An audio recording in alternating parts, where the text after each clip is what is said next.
Hello students, welcome to the Adderall classes. Today we are going to discuss a most important topic, that is quadratic equation.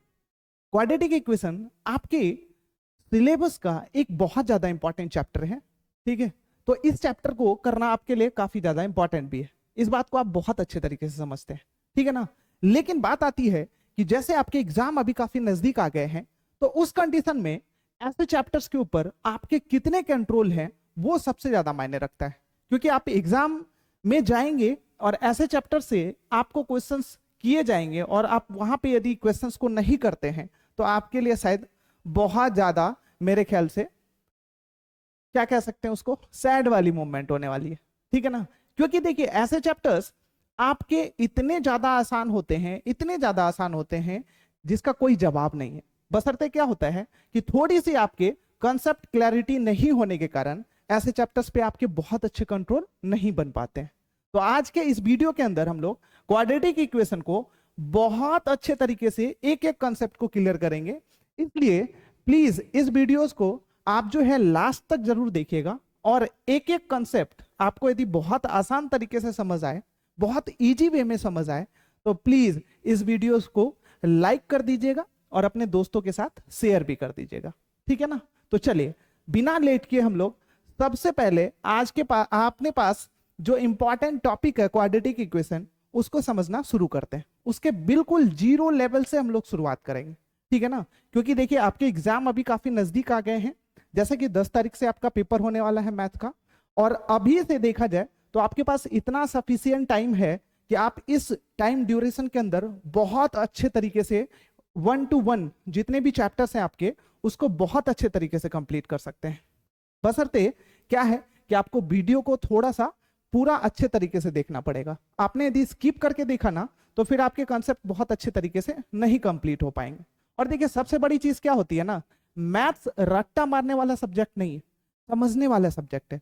इसमें यदि आपका concept अच्छा हो जाता है तो मैं गारंटी के साथ कहता हूं कि आप अपने एग्जाम में बहुत अच्छे परफॉर्म कर सकते हैं। बहुत बच्चे क्या है ना कि मैथ से बहुत दूर भागते हैं, क्यों? क्योंकि उनका कॉन्सेप्ट क्लियर नहीं होता है। देखो दूर भागने के पीछे भी रीजन होता है ना। आपने यदि मान लीजिए कि हमेशा से क्या किया है, सिर्फ और सिर्फ मैथ्स को रटने का प्रयास किया है, रटने का ट्राई किया है, तो भाई मैथ्स चूंकि लेंथी सब्जेक्ट होता है तो इसमें एक एक चीज को आप नहीं रट्टा मार सकते हैं। सॉरी, मैथ्स जो लेंथी सब्जेक्ट है इसलिए इसमें रट्टा मारने का कोई गुंजाइश नहीं है। इसको आपको मजबूरन जो है इसके एक एक कंसेप्ट को अच्छे तरीके से समझना ही पड़ेगा, ठीक है। तो चलिए बिना लेट किए हम लोग अपने इस सेशन की शुरुआत करते हैं। सबसे पहले अपने पास जो है क्वाड्रेटिक इक्वेशन, इसको समझते हैं। इसमें आखिर हमें क्या क्या पढ़ना है उसको देखेंगे और उसके बाद एक एक कॉन्सेप्ट को बहुत अच्छे तरीके से हम लोग इस सेशन के अंदर कंप्लीट करेंगे। चलिए बहुत अच्छे से और ध्यान से देखिएगा। सबसे पहला चीज है, चैप्टर का नाम है यदि क्वाड्रेटिक इक्वेशन, तो सबसे पहला आप खुद सोचिए कि आपको क्या समझना जरूरी है। आप को यदि कोई भी क्वाड्रेटिक इक्वेशन कहता है, भाई चैप्टर का नाम यदि क्वाड्रेटिक इक्वेशन है, तो क्वाड्रेटिक इक्वेशन में आपको क्या लगना चाहिए? सबसे पहले तो आपको यही पता होना चाहिए कि आखिर क्वाड्रेटिक इक्वेशन होता क्या है। देखिए क्वाड्रेटिक इक्वेशन तो एक तरीके से इक्वेशन का टाइप हो जाएगा, क्योंकि क्वाड्रेटिक नाम जुड़ा हुआ है इक्वेशन से पहले, तो क्वाड्रेटिक इक्वेशन क्या होगा बताइए? इक्वेशन का टाइप है। अब यदि आप इक्वेशन को अच्छे तरीके से समझते हैं तो इक्वेशन में कुछ ना कुछ ऐसा कंडीशन लगा होगा जिससे वही इक्वेशन आपका क्या होने वाला है बताइए? क्वाड्रेटिक इक्वेशन होने वाला है। इसमें कुछ अलग तो है नहीं, ठीक है ना। मतलब यहां पे एक चीज तो क्लियर है कि इक्वेशन, कुछ ऐसा इक्वेशन जिसमें कुछ कंडीशंस यदि फुलफिल होंगे तो वो क्वाड्रेटिक इक्वेशन हो जाएगा, ठीक है। तो देखिए इक्वेशन आप अच्छे से जानते होंगे, ऐसा सिचुएशन जहां पे क्या होता है, कम से कम 2 साइड्स होते हैं, है ना, 2 साइड्स होते हैं और इक्वल टू के साइन का इस्तेमाल किया जाता है। वैसे सिचुएशन को हम लोग क्या कहते हैं? इक्वेशन कहते हैं। अब उस इक्वेशन में ऐसा क्या खास होना जरूरी है जिससे वही इक्वेशन आपका क्वाड्रेटिक इक्वेशन बनता है, तो उसी कंडीशन को अभी हम लोग एक बार पहले समझ लेते हैं। ध्यान दीजिएगा, इक्वेशन आप लोग बहुत अच्छे से जानते हैं जहां पे क्या होता है, इक्वल टू के साइन का इस्तेमाल किया जाता है ना। तो इक्वेशन में क्या होता है, इक्वल टू के साइन का इस्तेमाल किया जाता है। अब मान लीजिए जैसे मैंने यहाँ पे लिख दिया 5x प्लस में क्या 10 इक्वल्स में कितना लिख दिया 40, तो बताइए क्या ये इक्वेशन है? बिल्कुल इक्वेशन है। क्यों है? क्योंकि यहाँ पे इक्वल टू के साइन का इस्तेमाल किया गया है और इसमें 2 साइड है, एक इस तरफ का साइड है और एक तरफ का साइड है। अब इस तरफ के साइड को आप बहुत अच्छे तरीके से समझते होंगे, क्योंकि ये साइड जो है आपके लेफ्ट हैंड साइड में होता है, इसलिए इसको हम लोग किस चीज से इंडिकेट करते हैं, LHS से इंडिकेट करते हैं। और ये साइड चूंकि आपके राइट हैंड साइड में होता है, इसलिए इसको हम लोग किस चीज से इंडिकेट करते हैं, तो RHS से इंडिकेट करते हैं। तो मतलब इक्वेशन तो आप बहुत अच्छे से जानते हैं, वैसा सिचुएशन जहां पे इक्वल टू के साइन का इस्तेमाल किया जाता है उसको हम लोग क्या कहते हैं, इक्वेशन कहते हैं। अब देखिएगा इक्वेशन को हम लोग क्वाड्रेटिक इक्वेशन कब कहेंगे, तो देखिए क्वाड्रेटिक इक्वेशन मतलब सबसे पहले आपको यह समझना जरूरी है कि क्वाड्रेटिक मतलब आखिर होता क्या है। देखिए क्वाड्रेटिक इक्वेशन नाम से ही आपको पता चल जाएगा कि आखिर इक्वेशन को हम लोग क्वाड्रेटिक इक्वेशन कब कहेंगे।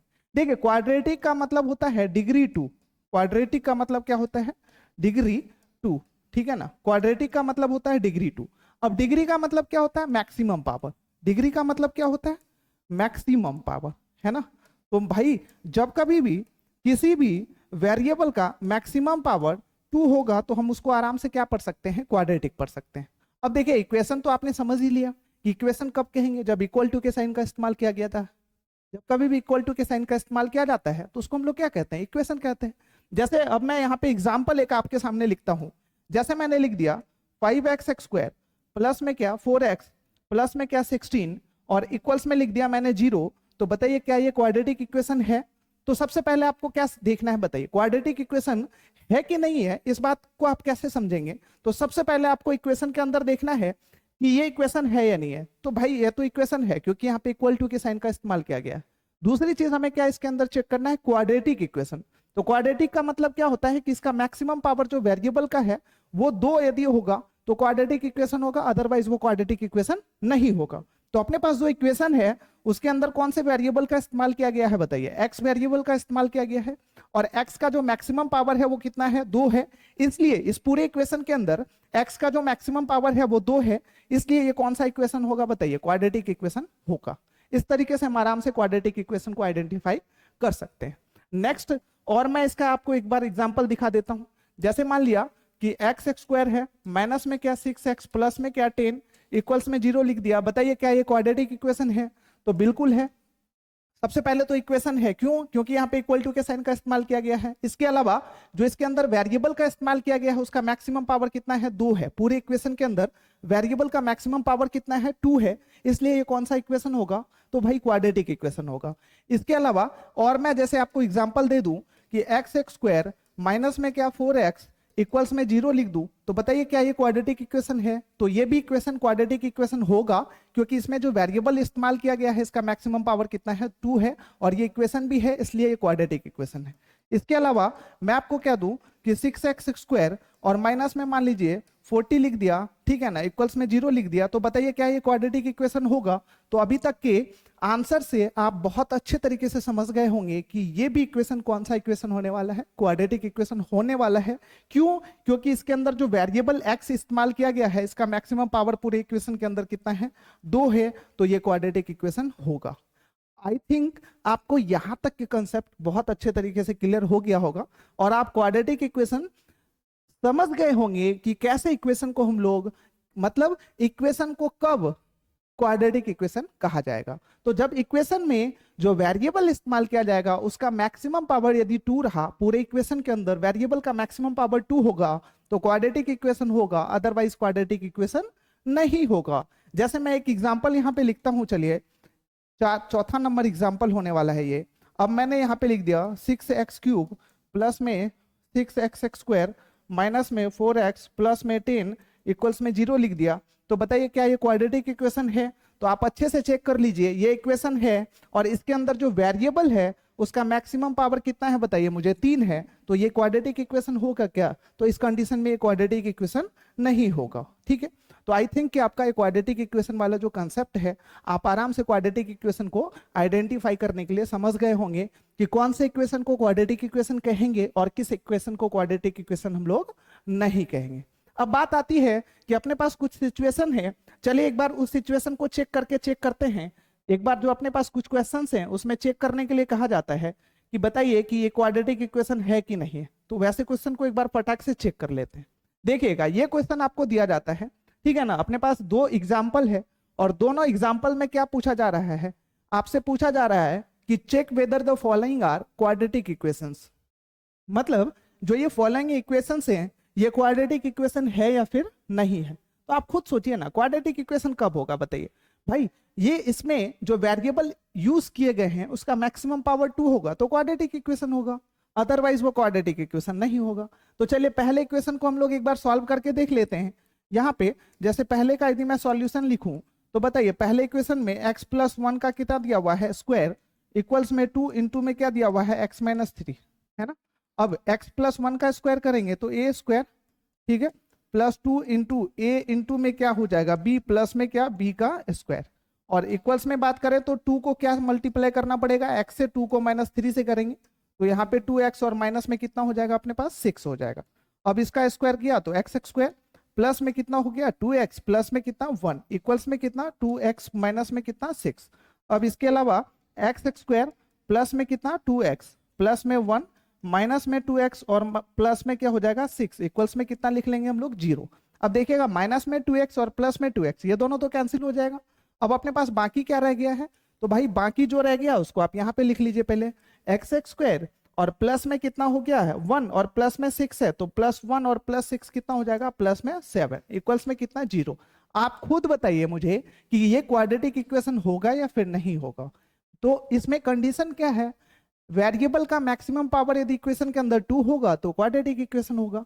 तो यहाँ पे हम आराम से देख सकते हैं इसके अंदर जो वेरिएबल है x, इसका मैक्सिमम पावर 2 है तो ये भी क्या है क्वाड्रेटिक इक्वेशन है। तो हम लोग यहाँ पे लिख सकते हैं yes it is quadratic equation. अब उसके बाद सेकेंड यदि बात करें क्वेश्चन का तो सेकेंड को भी हमें इसी तरीके से सॉल्व करना है। तो सेकेंड क्वेश्चन में क्या दिया हुआ है देखिएगा, एक्स स्क्वायर माइनस में कितना 2x, इक्वल्स में कितना दिया हुआ है माइनस में 2 और ब्रैकेट में कितना दिया हुआ है 3 माइनस में क्या x। अब देखिए इसके ब्रैकेट को यदि हम लोग ओपन करेंगे तो X square minus 2x as it is हो जाएगा। अब माइनस में कितना हो जाएगा 6 और प्लस में कितना हो जाएगा 2x। अब क्या कर लेंगे, सभी टर्म को हम लोग एक तरफ ले आएंगे तो माइनस 2x और प्लस में कितना हो जाएगा 6 और माइनस में कितना हो जाएगा 2x, इक्वल्स में कितना 0। अब देखेंगे इसको सॉल्व करेंगे नेक्स्ट स्टेप में तो माइनस 2x और माइनस 2x कितना हो जाएगा माइनस में 4x और प्लस में 6 हो जाएगा, इक्वल्स में कितना 0। अब देखिएगा ये इक्वेशन जो है इसमें भी वेरिएबल कौन सा इस्तेमाल किया गया है x, और x का मैक्सिमम पावर कितना है पूरे इक्वेशन के अंदर बताइए 2 है। तो ये क्वाड्रेटिक इक्वेशन होगा कि नहीं होगा बताइए, ये भी क्वाड्रेटिक इक्वेशन होगा। तो हम लोग यहाँ पे लिख सकते हैं yes it is quadratic equation, ठीक है ना। तो ये भी क्या है एक क्वाड्रेटिक इक्वेशन है। आई थिंक आपको क्वाड्रेटिक इक्वेशन पहचानने के लिए भी आ गया है। और आपसे क्वेश्चन देके यदि पूछा जाता है कि भाई क्वाड्रेटिक इक्वेशन है या फिर नहीं है तो आप आराम से और बहुत आसान तरीके से बता सकते हैं कि क्वाड्रेटिक इक्वेशन है या फिर नहीं है। तो बात आती है, आप कहेंगे कि सर हमें क्या सिर्फ क्वाड्रेटिक इक्वेशन को समझना है, मतलब इसको सिर्फ पहचानने के लिए समझना है क्या अपने सिलेबस के अंदर? तो बिल्कुल नहीं, आपको सिर्फ क्वाड्रेटिक इक्वेशन पहचानने के लिए नहीं समझना है। आप कोई बच्चे नहीं, थोड़ा सा आपका स्टैंडर्ड अप हो चुका है, इसलिए यहाँ पे उससे थोड़ा और एक्स्ट्रा लेवल के जो कंसेप्ट है वो आपके सिलेबस में कवर है। मतलब हम यहाँ पे क्वाड्रेटिक इक्वेशन को पहचानेंगे भी और क्वाड्रेटिक इक्वेशन को सॉल्व करने के लिए भी सीखेंगे, ठीक है ना। तो देखिए क्वाड्रेटिक इक्वेशन को सॉल्व करने से पहले आपको कुछ चीजें हैं जो जानना बहुत जरूरी है। अब वो कौन सी चीजें हैं, तो चलिए ध्यान दीजिए यहाँ पे वो कौन सी चीज है। अब सेकेंड चीज आपको ये चीज समझना है कि जनरली मैंने जो क्वाड्रेटिक इक्वेशन का कुछ एग्जांपल दिया था वो कुछ इस तरीके से दिया था, या तो एक्स स्क्वायर माइनस में क्या 6x प्लस में 10 इक्वल्स में कितना लिख दिया था मैंने 0, कुछ इस तरीके से एग्जांपल दिया था। तो अब इसको देखा जाए तो जनरली क्या होता है, जो क्वाड्रेटिक इक्वेशन होते हैं ना उसमें टोटल 3 टर्म होते हैं। 3 टर्म होते हैं, मतलब ये पहला टर्म हो गया, ये सेकेंड टर्म हो गया और ये थर्ड टर्म हो गया, ठीक है। तो पहले टर्म पे क्या होता है, जो वेरिएबल होता है उसका पावर 2 होता है, उसके बाद वेरिएबल का पावर 1 होता है, लास्ट में जो होता है अपने पास कुछ कांस्टेंट टर्म होते हैं। तो इसको हम लोग क्या कहते हैं, तो ये जनरली जो होता है एक फॉर्म के अंदर होता है जिसको हम लोग कहते हैं जनरल फॉर्म, जिसको हम लोग क्या कहते हैं जनरल फॉर्म, ठीक है ना। तो हमें क्वाड्रेटिक इक्वेशन के जनरल फॉर्म को भी समझना है। इसका जनरल फॉर्म क्या होता है, तो इसका जनरल फॉर्म होता है ax स्क्वायर प्लस में bx प्लस में c बराबर में क्या 0। ये इसका जनरल फॉर्म होता है। जनरल फॉर्म कहने का मतलब है कि जनरली आपको क्वाड्रेटिक इक्वेशन जो है वो इसी फॉर्म के अंदर दिखता है, ठीक है ना। जनरली आपको क्वाड्रेटिक इक्वेशन क्या होता है, इसी फॉर्म के अंदर दिखता है। मतलब मैक्सिमम इसमें ये फॉर्म हो सकते हैं, मैक्सिमम इसके इतने टर्म्स हो सकते हैं। अब जरूरी नहीं है कि हर एक क्वाड्रेटिक इक्वेशन के अंदर आपको यही सारे टर्म्स दिखेंगे, इसमें से कुछ ऐसे टर्म्स हैं जो नहीं भी दिख सकते हैं। लेकिन एक चीज कंपलसरी है, जो ये पहला टर्म है ये हमेशा आपको दिखना ही चाहिए, क्योंकि देखिए ना, अब इक्वेशन होगा और इक्वेशन में वेरिएबल का मैक्सिमम पावर 2 होगा, तब जाके आप उसको क्वाड्रेटिक इक्वेशन कहेंगे। तो इसलिए ये वाला टर्म तो होना बहुत ज्यादा जरूरी है, बिना इसके हुए कभी भी कोई इक्वेशन क्वाड्रेटिक इक्वेशन नहीं हो सकता है। इसके अलावा बात रही सेकेंड टर्म और थर्ड टर्म का, जो कांस्टेंट टर्म है हमारे पास, ये इक्वेशन के अंदर हो भी सकता है और नहीं भी हो सकता है। तो आपको क्या याद रखना है, इसके जनरल फॉर्म में ax² plus bx plus c equals में 0 याद रखना है। अब देखिए आखिर ये कहता क्या है, ये किस चीज को इंडिकेट करता है। जैसे अपने पास ये इक्वेशन था, अब इसमें a का मतलब क्या होता है कि x² का जो कॉफिशिएंट होता है ना, उसको हम लोग किस चीज से इंडिकेट करते हैं, a से, और जो x टर्म का कॉफिशिएंट होता है उसको हम लोग b से इंडिकेट करते हैं, और लास्ट में जो कांस्टेंट टर्म होता है उसको हम लोग c से इंडिकेट करते हैं। तो इस तरीके से आप आराम से इसको क्या कर सकते हैं, इस फॉर्म में लिख सकते हैं। जैसे मैं आपको एक एग्जांपल दे दूं यहाँ पे, मान लिया कि 2x² माइनस में क्या 10x प्लस में क्या 16 बराबर में 0 लिख दिया। अब मैं आपसे पूछूं कि बताइए मुझे इसमें a की वैल्यू क्या है, तो आप आराम से कह सकते हो 2 है, b की वैल्यू क्या है माइनस में 10 है, c की वैल्यू क्या है तो भाई 16 है, ठीक है ना, तो प्लस में 16 है। तो कभी भी याद रखिएगा जो कॉफिशिएंट इसके लिखे जाते हैं ना, वो विद द मैग्निफिकेशन लिखे जाते हैं, मतलब विद द मैग्नीट्यूड लिखे जाते हैं। अब इसमें विद द मैग्नीट्यूड कहने का मतलब है कि ये साइन के साथ हमेशा इसके कॉफिशिएंट को हम लोग प्रेजेंट करेंगे। ए की वैल्यू का यदि हम लोग बात करें तो देखिएगा इस इक्वेशन में ए की जगह पे क्या है, इसका कॉफिशिएंट 2 है, इसका साइन क्या है प्लस में, तो इसलिए मैंने सिर्फ 2 लिखा है। लेकिन बी का जो है, बी क्या कहते हैं हम लोग, जो एक्स टर्म के कॉफिशिएंट होते हैं उसको हम लोग बी से इंडिकेट करते हैं। तो भाई बी का जो कॉफिशिएंट है वो कितना है, माइनस में 10, और सी टर्म की जगह पे अपने पास कौन सी वैल्यू है, 16 है। तो आप आराम से इस तरीके से एबीसी की वैल्यू किसी भी क्वाड्रेटिक इक्वेशन में बता सकते हैं। जनरली आपसे क्या होता है, यदि एग्जामिनर का मूड जो है ना बहुत ज्यादा मस्त रहा, मतलब उसको कहीं से कोई दिक्कत नहीं है, किसी भी तरीके से कोई परेशानी नहीं है, बहुत इंटरटेनमेंट वाले मूड में है और वो क्वेश्चन बना रहा है, तो शायद से वो ऐसे भी क्वेश्चन आपसे पूछ देंगे कि भाई आपको कोई एक क्वाड्रेटिक इक्वेशन दे देंगे और उसमें आपसे बोलेंगे कि ए बी और सी की वैल्यू क्या है वो बताने के लिए 1 नंबर का क्वेश्चन पूछेंगे। इससे ज्यादा क्वेश्चन तो आपसे पूछ नहीं सकते हैं, क्योंकि ये बहुत आसान क्वेश्चन है और ऐसे क्वेश्चन आपसे 1 नंबर में एक्सपेक्टेड हो सकते हैं, इससे ज्यादा मार्क्स में नहीं, ठीक है ना। तो चलिए यहां तक क्लियर है कि क्वाड्रेटिक इक्वेशन के जनरल फॉर्म क्या होते हैं, ax² plus bx plus c होता है। a क्या होता है तो x² का कॉफिशिएंट, b क्या होता है जो x टर्म के कॉफिशिएंट होते हैं उसको b कहा जाता है, और हम लोग c किसको रिप्रेजेंट करते हैं भाई, तो c जो होता है वो कांस्टेंट टर्म को रिप्रेजेंट करता है। तो यहां तक हमारा क्लियर हो चुका है। मतलब हमने क्या सीख लिया अभी तक में, सबसे पहले क्वाड्रेटिक इक्वेशन को पहचानने के लिए सीख लिया है। अब कोई भी इक्वेशन देके यदि मेरे से पूछा जाता है कि बताइए वो क्वाड्रेटिक इक्वेशन है कि नहीं है, तब भी हम आराम से उसको बता सकते हैं कि वो क्वाड्रेटिक इक्वेशन है या फिर नहीं है। इसके अलावा हमने इसमें देखा कि क्वाड्रेटिक इक्वेशन का जो जनरल फॉर्म होता है वो क्या होता है, तो उसका general form ax² plus bx plus c होता है, ठीक है ना। देखिए मैं यही कोशिश करूंगा हमेशा कि आपको वीडियो देखने के साथ साथ बहुत सारी चीजें क्लियर हो जाए, क्योंकि बहुत ज्यादा कोई खास कंसेप्ट है नहीं, बहुत ज्यादा मुश्किल कंसेप्ट नहीं है। आप यदि थोड़ा सा कंसंट्रेट होके और बहुत अच्छे तरीके से वीडियो को देखेंगे तो मेरे ख्याल से लगता है कि वीडियो एंड होते होते जो है ना, आपके लगभग 90% चीजें जो है, जो कंसेप्ट है वो साथ के साथ ही क्लियर हो जाएगी, ठीक है ना। तो इसलिए देखिए वीडियो देख रहे हैं तो थोड़ा सा कंसंट्रेशन अपना यहाँ पे बोर्ड के सामने आप बना के रखिएगा, मेरे ऊपर बना के रखिएगा, जिससे आपकी ज्यादा से ज्यादा चीजें इसी वीडियो के अंदर अच्छे से क्लियर हो जाए, है ना। क्योंकि बाद में आप उसी चीज को फिर रट्टा मारना शुरू कर दोगे, ये चीज मेरे को बिल्कुल सही नहीं लगेगा, है ना। तो चलिए यहां तक हमने अच्छे से इस चीज को क्लियर कर लिया है। अब बात आती है कि हमने क्वाड्रेटिक इक्वेशन को पहचानने के लिए सीख लिया, अब हमें क्या सीखना है, तो भाई देखो अब हमें सीखना है कि क्वाड्रेटिक इक्वेशन को आखिर सॉल्व कैसे करेंगे, ठीक है। क्वाड्रेटिक इक्वेशन को हमने पहचानने के लिए सीख लिया है, अब हमें क्या सीखना है, क्वाड्रेटिक इक्वेशन को सॉल्व कैसे करना है। देखिए क्वाड्रेटिक इक्वेशन को सॉल्व करने का मतलब क्या होता है, इसको पहले आप अच्छे से समझ लीजिए। किसी भी इक्वेशन को सॉल्व करने का मतलब क्या होता है, जानते हैं आप, किसी भी इक्वेशन को सॉल्व करने का मतलब क्या होता है, इक्वेशन में जो प्रेजेंस वेरिएबल होता है ना उसकी वैल्यू फाइंड करना, ठीक है। किसी भी इक्वेशन को सॉल्व करने का मतलब होता है इक्वेशन में जो प्रेजेंस वेरिएबल होता है उसकी वैल्यू को फाइंड करना। अब जैसे मैं देखिए आपके सामने यहाँ पे एक इक्वेशन लिखता हूं, मान लिया 4x प्लस में 20 इक्वल्स में मैंने लिख दिया 60। अब मैंने आपसे बोला कि आपको इस इक्वेशन को सॉल्व करना है, तो देखिए इस इक्वेशन को सॉल्व करके आप क्या करेंगे बताइए, इसमें आप किस चीज की वैल्यू निकालेंगे, तो x की वैल्यू निकाल के मुझे लास्ट में देंगे, है ना। तो इक्वेशन को सॉल्व करने का मतलब है कि इसमें जो वेरिएबल है इसकी वैल्यू को फाइंड करना। अब इसी तरीके से आप खुद सोचिए कि क्वाड्रेटिक इक्वेशन को सॉल्व करने का मतलब क्या होगा, क्वाड्रेटिक इक्वेशन में जो वेरिएबल है उसकी वैल्यू को फाइंड करना, है ना। तो क्वाड्रेटिक इक्वेशन में जो वेरिएबल है मुझे क्या करना है, उसकी वैल्यू को फाइंड करना है। इसी को हम लोग क्या कहते हैं, क्वाड्रेटिक इक्वेशन का सॉल्यूशन। अब देखिए अपने पास जो यहाँ पे एक एग्जांपल है, इसमें कौन सा वेरिएबल है, एक्स है ना, तो इसकी वैल्यू हमें फाइंड करनी है।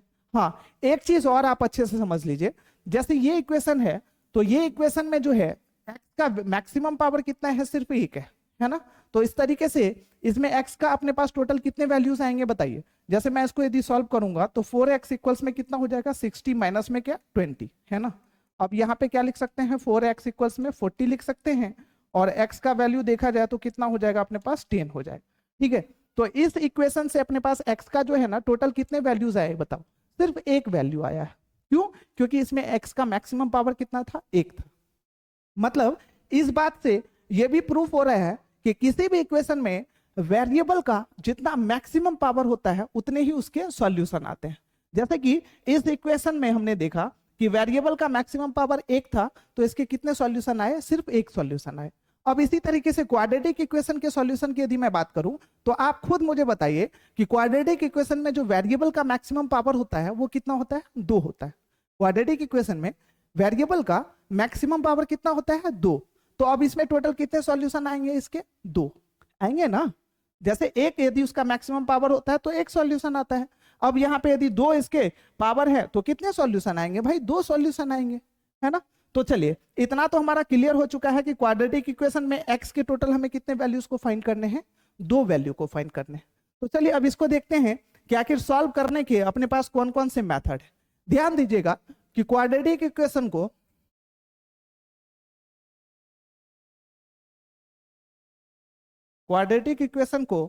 सॉल्व करने का अपने पास 2 मेथड होता है। पहला होता है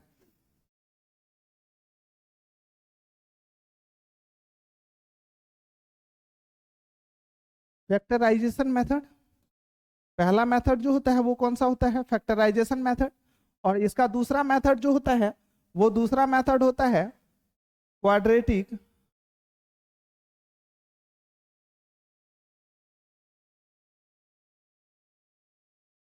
फॉर्मूला, ठीक है ना। देखिए क्वाड्रेटिक इक्वेशन को सॉल्व करने के कितने मेथड होते हैं, 2 मेथड होते हैं। पहला कौन सा, या तो हम फैक्टराइजेशन मेथड से इसको सॉल्व करके इसके दोनों सॉल्यूशन निकाल सकते हैं, ठीक है ना। क्योंकि देखिए क्वाड्रेटिक इक्वेशन है, इसको सॉल्व करेंगे तो x की टोटल 2 वैल्यूज आएंगे। तो हम क्या कर सकते हैं, फैक्टराइजेशन मेथड से सॉल्व करके भी x के दोनों वैल्यूज को निकाल सकते हैं, फाइंड कर सकते हैं।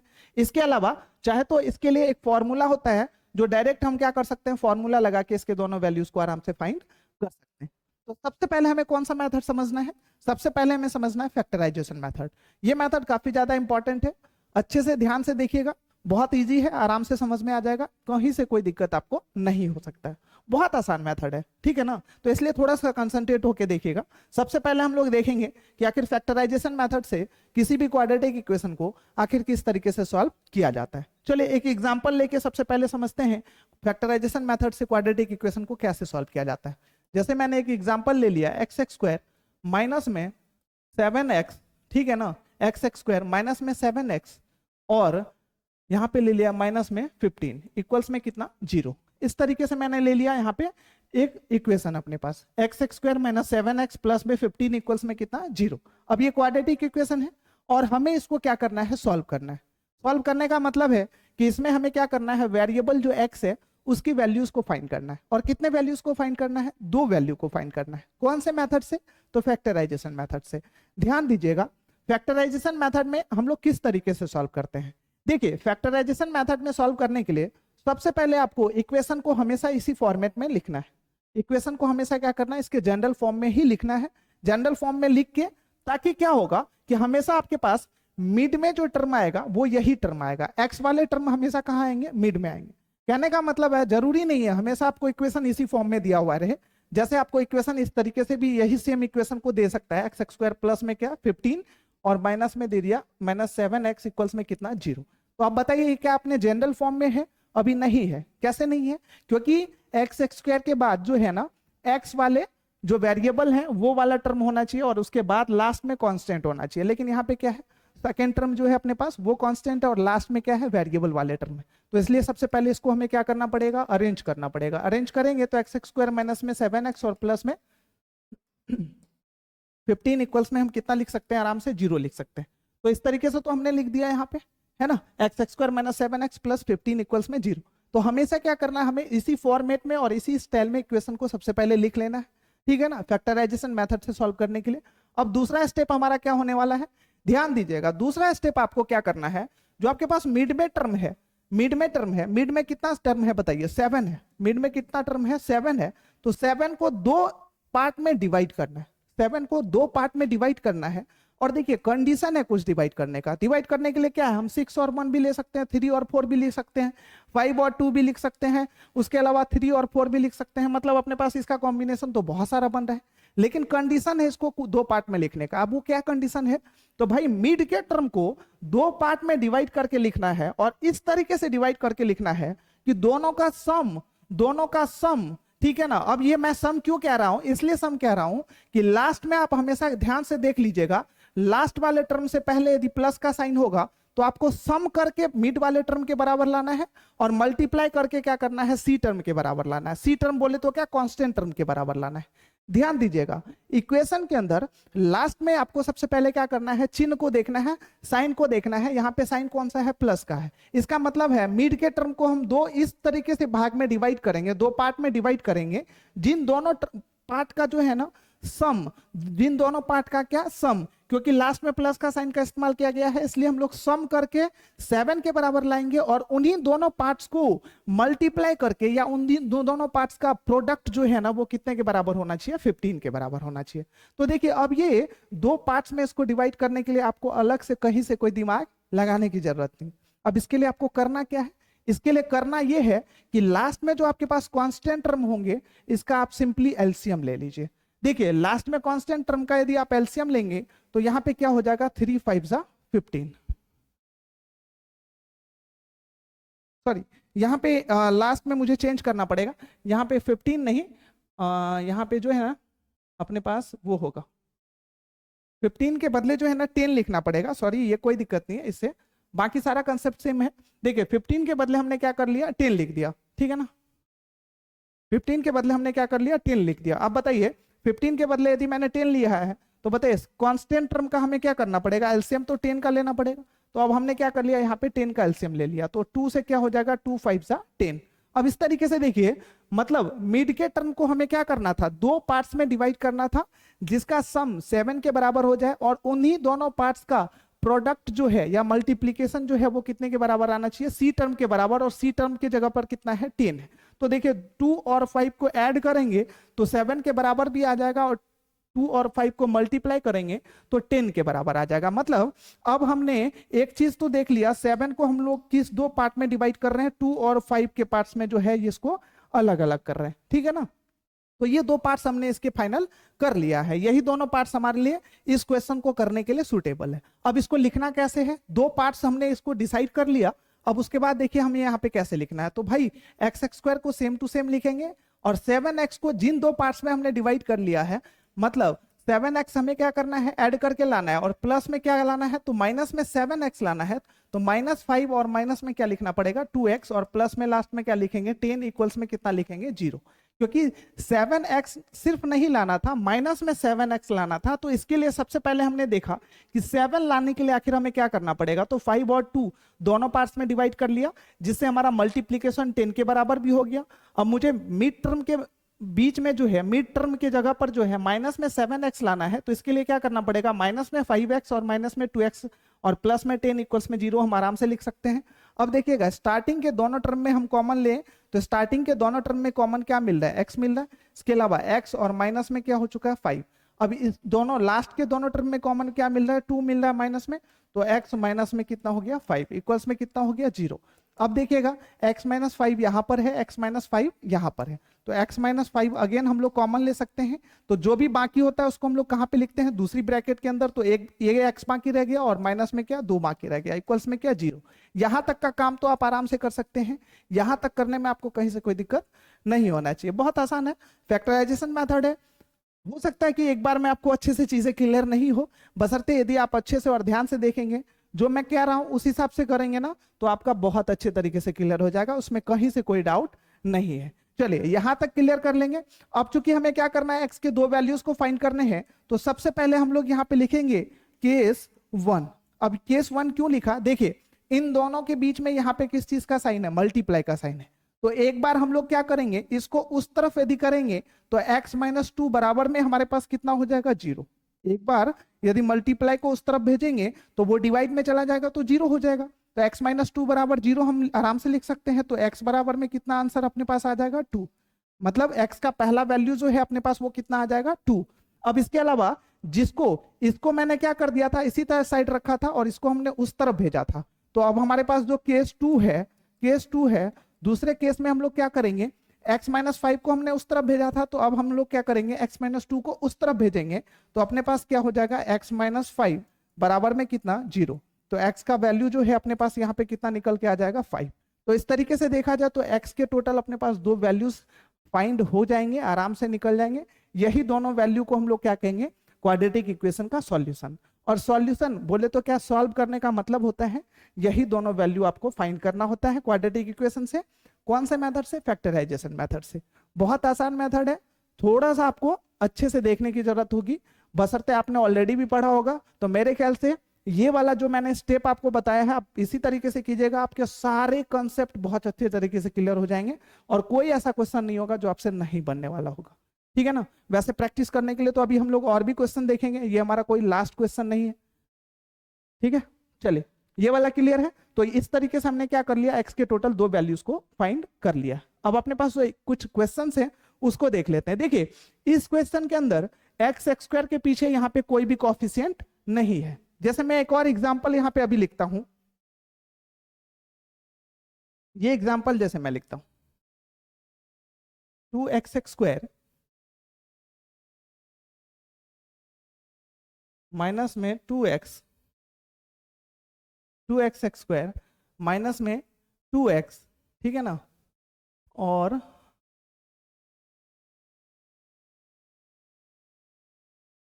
माइनस में लिख दिया मैंने 12, इक्वल्स में कितना 0। इस तरीके से देखिए ये मैंने दूसरा एग्जांपल लिखा है 2x² माइनस 2x और माइनस में कितना 12, इक्वल्स में कितना 0, ठीक है। तो अब देखिएगा इस इक्वेशन को हमें क्या करना है, सॉल्व करना है। कौन से मेथड से सॉल्व करना है, तो वो इसको भी करना है हमें फैक्टराइजेशन मेथड से। अब फैक्टराइजेशन मेथड में क्या बोला था मैंने कि मिड टर्म, इसको स्प्लिटिंग मेथड भी कहा जाता है, ठीक है। ऑलरेडी 9th क्लास में भी आपने पढ़ा होगा, लेकिन वहां पे क्वाड्रेटिक इक्वेशन नहीं पढ़ के हम लोग क्या पढ़ते हैं, जो हमारे पास क्वाड्रेटिक पॉलिनोमियल होता है उसका हम लोग फैक्टर निकालने के लिए सीखते हैं। तो 99% लगभग उसी तरीके से है, बशर्ते यहाँ पे ये क्या है, इक्वेशन। तो चलिए इसको हम लोग एक बार अच्छे से समझ लेते हैं। इससे पहले वाले क्वेश्चन में अपने पास यहाँ पे इसका कोई कोएफिशिएंट नहीं था, ठीक है, सिर्फ x² माइनस 2x माइनस 12 था। तो उस केस में हमें क्या करना था वो तो मैंने आपको अच्छे से बता दिया है। लेकिन जब कभी भी x² का कोएफिशिएंट होगा, इस केस में क्या करना है, देखिए यहाँ पे ये नहीं होता था, तो हम लोग क्या करते थे, सिंपली मिड टर्म को दो ऐसे पार्ट में डिवाइड करते थे जिसका देखा जाए तो यहाँ पे क्या करके लाना है बताइए, लेस करके लाना है, क्योंकि लास्ट में जो है इसका माइनस का साइन लगा हुआ है, तो लेस करके लाना होता और उसी दोनों पार्ट्स का मल्टीप्लीकेशन 12 के बराबर लाना होता। तो इसके लिए हम लोग क्या करते, यहाँ पे 12 का एलसीएम लेते, तो उस हिसाब से उसका दो पार्ट तैयार होता। लेकिन यहाँ पे क्या है, x² का दो कोएफिशिएंट है, तो इसमें एक काम सिर्फ आपको एक्स्ट्रा करना है। वो कौन सा काम है, तो भाई इसके x² के कोएफिशिएंट को लास्ट के जो कांस्टेंट है उसके साथ मल्टीप्लाई करना है। अब देखिएगा लास्ट में मल्टीप्लाई करेंगे तो कितना आ जाएगा 24। अब आपको कुछ नहीं, अब आपको क्या करना है, जहां पे मिड टर्म को दो पार्ट में आप स्प्लिट अप करते थे, डिवाइड करके उन दोनों का मल्टीप्लीकेशन सी टर्म के बराबर लाते थे, अब वहीं पर आपको क्या करना है, इसको जो मल्टीप्लाई किया है और कितना आया है 24, तो अब ये मल्टीप्लाई करके 24 लाना है, बस इतना सा चेंज है इसके अंदर, ठीक है। x² के पीछे यदि कोई कोएफिशिएंट होगा तो मल्टीप्लाई करके हमें कितना लाना है बताइए, x² के कोएफिशिएंट और सी टर्म का मल्टीप्लीकेशन के बराबर लाना है। तो अब हमें मल्टीप्लाई करके कितना लाना है, 24 के बराबर लाना है। और हमेशा आपको क्वाड्रेटिक इक्वेशन में इसी तरीके से मल्टीप्लाई करना है जब कभी भी आपको एक्स स्क्वायर के पीछे कोई कोएफिशिएंट दिया हुआ रहेगा। चलिए, तो इस वाले में क्या करना है, 24 के इक्वल्स में लाना है, तो 24 का सबसे पहले हम लोग क्या कर लेंगे बताइए, एलसीएम ले लेंगे। 2 से डिवाइड किया तो 12, अब 2 से करेंगे तो 6, 2 से करेंगे तो 3, और 3 से किया तो कितना हो गया 1। अब बताइए हमें लेस करके कितना लाना है, दो पार्ट्स में इस तरीके से कैटेगराइज करना है कि उसका जो सब्ट्रैक्शन है वो 2 के बराबर होना चाहिए, क्योंकि लास्ट में माइनस का साइन लगा हुआ है, तो इसलिए हमें यहाँ पे सब्ट्रैक्ट करके लाना है। लास्ट में यदि प्लस का साइन लगा रहता तो यहाँ पे हमें ऐड करके लाना होता, तो माइनस का साइन लगा हुआ तो सब्ट्रैक्ट करके लाना है। अब दो पार्ट में इसको इस तरीके से हम लोग बनाते हैं। मान लिया जैसे 2 और 3 को एक साथ रख लिया, तो 2 इंटू 3 कर लिया, तो 2 3 जा कितना हो गया 6। अब ये 2 2 एक साथ रह गया, तो 2 इंटू 2 हो गया, तो 2 2 जा कितना हो चुका है 4। मतलब 6 एक पार्ट हो चुका है, 4 एक पार्ट हो चुका है। तो 6 में से 4 को लेस करेंगे तो बताइए आराम से 2 आ भी जाता है, और 6 और 4 को मल्टीप्लाई करेंगे तो बताइए 24 आ भी जाता है। तो अपने पास इस क्वेश्चन को करने के लिए ये दोनों पार्ट तो बिल्कुल सुटेबल है, हम इस दोनों पार्ट को लेके आराम से कर सकते हैं। मतलब 2 को आपको दो तरीके से कैटेगराइज करना है या दो पार्ट में स्प्लिट अप करना है, तो 6 और 4 के पार्ट में हम आराम से स्प्लिट अप कर सकते हैं। और दूसरा चीज आपको ध्यान ये भी रखना है कि 2 आपको ओवरऑल किस चीज में लाना है, माइनस में लाना है, तो उसके अकॉर्डिंगली आपको साइन का इस्तेमाल करना पड़ेगा। चलिए 2x स्क्वायर तो एज इट इज हो जाएगा। अब माइनस में 2x लाने के लिए बताइए हमें क्या करना पड़ेगा, जो हमारे पास बड़ी संख्या है, बड़ी जो हमारे पास ये वाला नंबर है, माइनस में क्या करना पड़ेगा, जो ये बड़ा नंबर है उसको रखना पड़ेगा, तो माइनस में 6x हमें रखना पड़ेगा, और प्लस में क्या 4x, तभी इन दोनों का सब्ट्रैक्शन जो है वो कितने के बराबर आएगा, -2x के बराबर आएगा, और माइनस में क्या 12 इक्वल्स में कितना हो जाएगा 0। अब इस तरीके से हम आराम से दोनों टर्म में क्या कर सकते हैं, कॉमन ले सकते हैं। स्टार्टिंग में यदि कॉमन ले लिया 2x, तो x और माइनस में कितना रह गया यहाँ पे 3, सॉरी x और माइनस में कितना हो गया 3।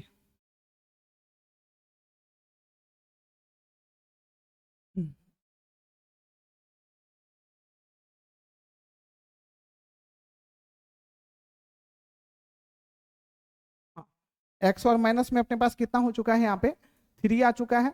फिर अगेन हम लोग क्या कर सकते हैं, दोनों में से 4 कॉमन ले सकते हैं, तो 4 कॉमन ले लिया तो x माइनस में कितना 3 इक्वल्स में कितना हो गया 0। अब देखिएगा x माइनस 3 यहाँ पर भी है और x माइनस 3 यहाँ पर भी है, तो दोनों में से क्या करेंगे x माइनस 3 कॉमन ले लेंगे, तो दूसरी ब्रैकेट में क्या हो जाएगा 2x प्लस में कितना 4 बराबर में कितना 0। अब यहाँ तक हमने सॉल्व कर लिया है। अब इसके बाद हमारा इसका सॉल्यूशन कैसे निकलेगा बताइए।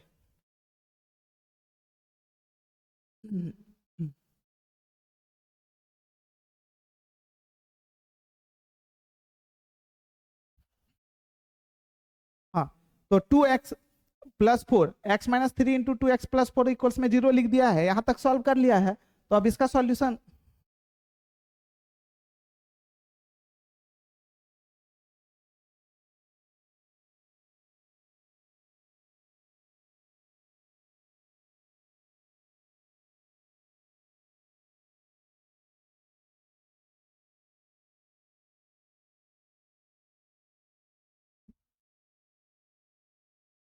देखिए यहां तक यदि हमने इसको सॉल्व कर लिया, x minus 3 into 2x plus 4 equals में 0, तो अब इसके बाद इसका सॉल्यूशन हम लोग कैसे निकालेंगे, तो चूंकि x के दो वैल्यूज निकालने हैं, तो यहाँ पे हम लोग क्या लिखेंगे केस फर्स्ट, है ना। तो केस 1 में क्या करेंगे, इसको उस तरफ भेज देंगे तो 0 हो जाएगा। तो क्या 0 हो जाएगा, तो x माइनस 3 इक्वल्स में कितना हो जाएगा 0। तो इस तरीके से x का पहला वैल्यू जो है अपने पास कितना निकल जाएगा 3। अगेन अब फिर मुझे क्या करना है केस 2 में, यहाँ पे केस 2 में मुझे क्या करना है, इसको चूंकि हमने क्या कर लिया था उस तरफ भेजा था, तो सेकेंड केस में मुझे क्या करना, अब इसको उस तरफ भेजना है। तो हम यहाँ पे आराम से क्या लिख सकते हैं 2x प्लस में क्या 4 इक्वल्स में कितना 0। अब मुझे चूंकि x की वैल्यू निकालनी है, तो -4 उस तरफ करना पड़ेगा, और x का इक्वल्स में कितना हो जाएगा -4 अपॉन में कितना 2, तो -2 इस तरीके से निकल जाएगा। देखा जाए तो x का जो फर्स्ट वैल्यू है अपने पास वो 3 आ चुका है, और इसका जो सेकंड वैल्यू है वो कितना निकल चुका है, माइनस में 2 निकल चुका है। तो इस तरीके से हम आराम से क्या कर सकते हैं, क्वाड्रेटिक इक्वेशन को आराम से सॉल्व कर सकते हैं। कौन से मेथड से, फैक्टराइजेशन मेथड से।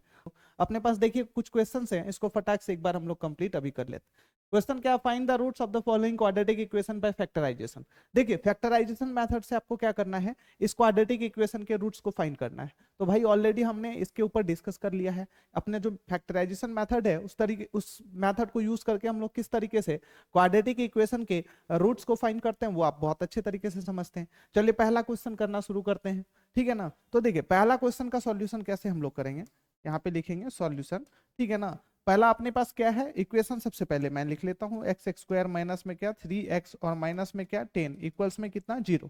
अब आप खुद बताइए मुझे कि इसमें क्या करना है, मुझे मिड टर्म को स्प्लिट अप करना है दो पार्ट्स में इस तरीके से कि दोनों का एड लेस करके, मतलब यहाँ पे मुझे क्या करना है सब्ट्रैक्ट करके 3 लाना है। अब आप कहेंगे कि सर आप ये कैसे समझे कि सब्ट्रैक्ट करके लाना है। मैंने क्या बोला था कि हमेशा इक्वेशन के सी टर्म से पहले, मतलब कांस्टेंट टर्म से पहले के साइन को आपको अच्छे से ध्यान से देखना है।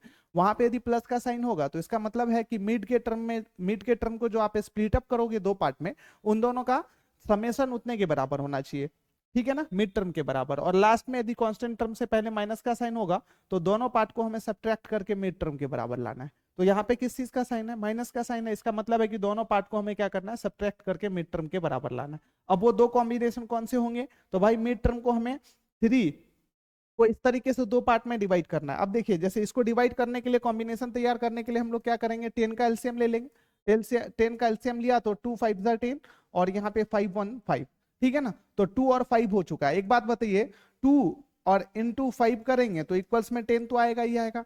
अब क्या करेंगे 5 माइनस 2 करेंगे तो अपने पास 3 भी आ जाएगा। तो इस तरीके से देखा जाए तो अपने पास दो कॉम्बिनेशन कौन से हो चुके हैं 2 और 5, ये कॉम्बिनेशन हो चुका है इस क्वाड्रेटिक इक्वेशन को सॉल्व करने के लिए। अब देखिए कॉम्बिनेशन यदि हमने तैयार कर लिया है तो उसके बाद आगे क्या करते हैं ये चीज आप बहुत अच्छे से जानते हैं। तो यहाँ पे हम लोग क्या लिखने वाले हैं, या एक्स एक्स स्क्वायर। अब देखिए -3x मुझे लाना है किस दो कॉम्बिनेशन से, 5 और 2 से। तो बताइए बड़े वाले का साइन मुझे क्या करना पड़ेगा, माइनस में रखना पड़ेगा, और छोटे वाले का साइन मुझे प्लस में रखना पड़ेगा। तो -5x प्लस 2x -3x हो जाएगा, माइनस में 10 इक्वल्स में कितना 0। अब उसके बाद मुझे स्टार्टिंग के दोनों टर्म में कॉमन लेना है। इसमें से कॉमन क्या मिल रहा है x, और x ब्रैकेट में क्या हो जाएगा -5। अगेन फिर इन दोनों टर्म में यदि हम लोग कॉमन फाइंड करेंगे तो 2 कॉमन आ रहा है और x -5 अपने पास ब्रैकेट के अंदर हो जाएगा इक्वल्स में 0। अब देखा जाए तो देखिए x -5 यहां पर भी है और x -5 यहां पर भी है। अगेन मुझे क्या करना है x -5 को कॉमन लेना है। अब दूसरे ब्रैकेट के अंदर क्या बाकी रह जाएगा, x -5 के अलावा जो है ये x और प्लस में क्या 2 इक्वल्स में कितना 0। अब देखिए यहां तक तो आपने इसके फैक्टर को निकाल लिया है। हमें निकालना क्या है बताइए, हमें x के दो वैल्यूज को फाइंड करने हैं, इसके रूट्स को फाइंड करने हैं। रूट्स को फाइंड करने का मतलब क्या है, इक्वेशन में जो प्रेजेंस वेरिएबल है उसकी वैल्यू को फाइंड करना है। तो ऑलरेडी आप जानते हैं कि क्वाड्रेटिक इक्वेशन के दो रूट्स निकलते हैं, दो सॉल्यूशन निकलते हैं, है ना। तो यहां तक यदि हमने सॉल्व कर लिया, अब इसके आगे के सॉल्यूशन को कैसे करेंगे बताइए।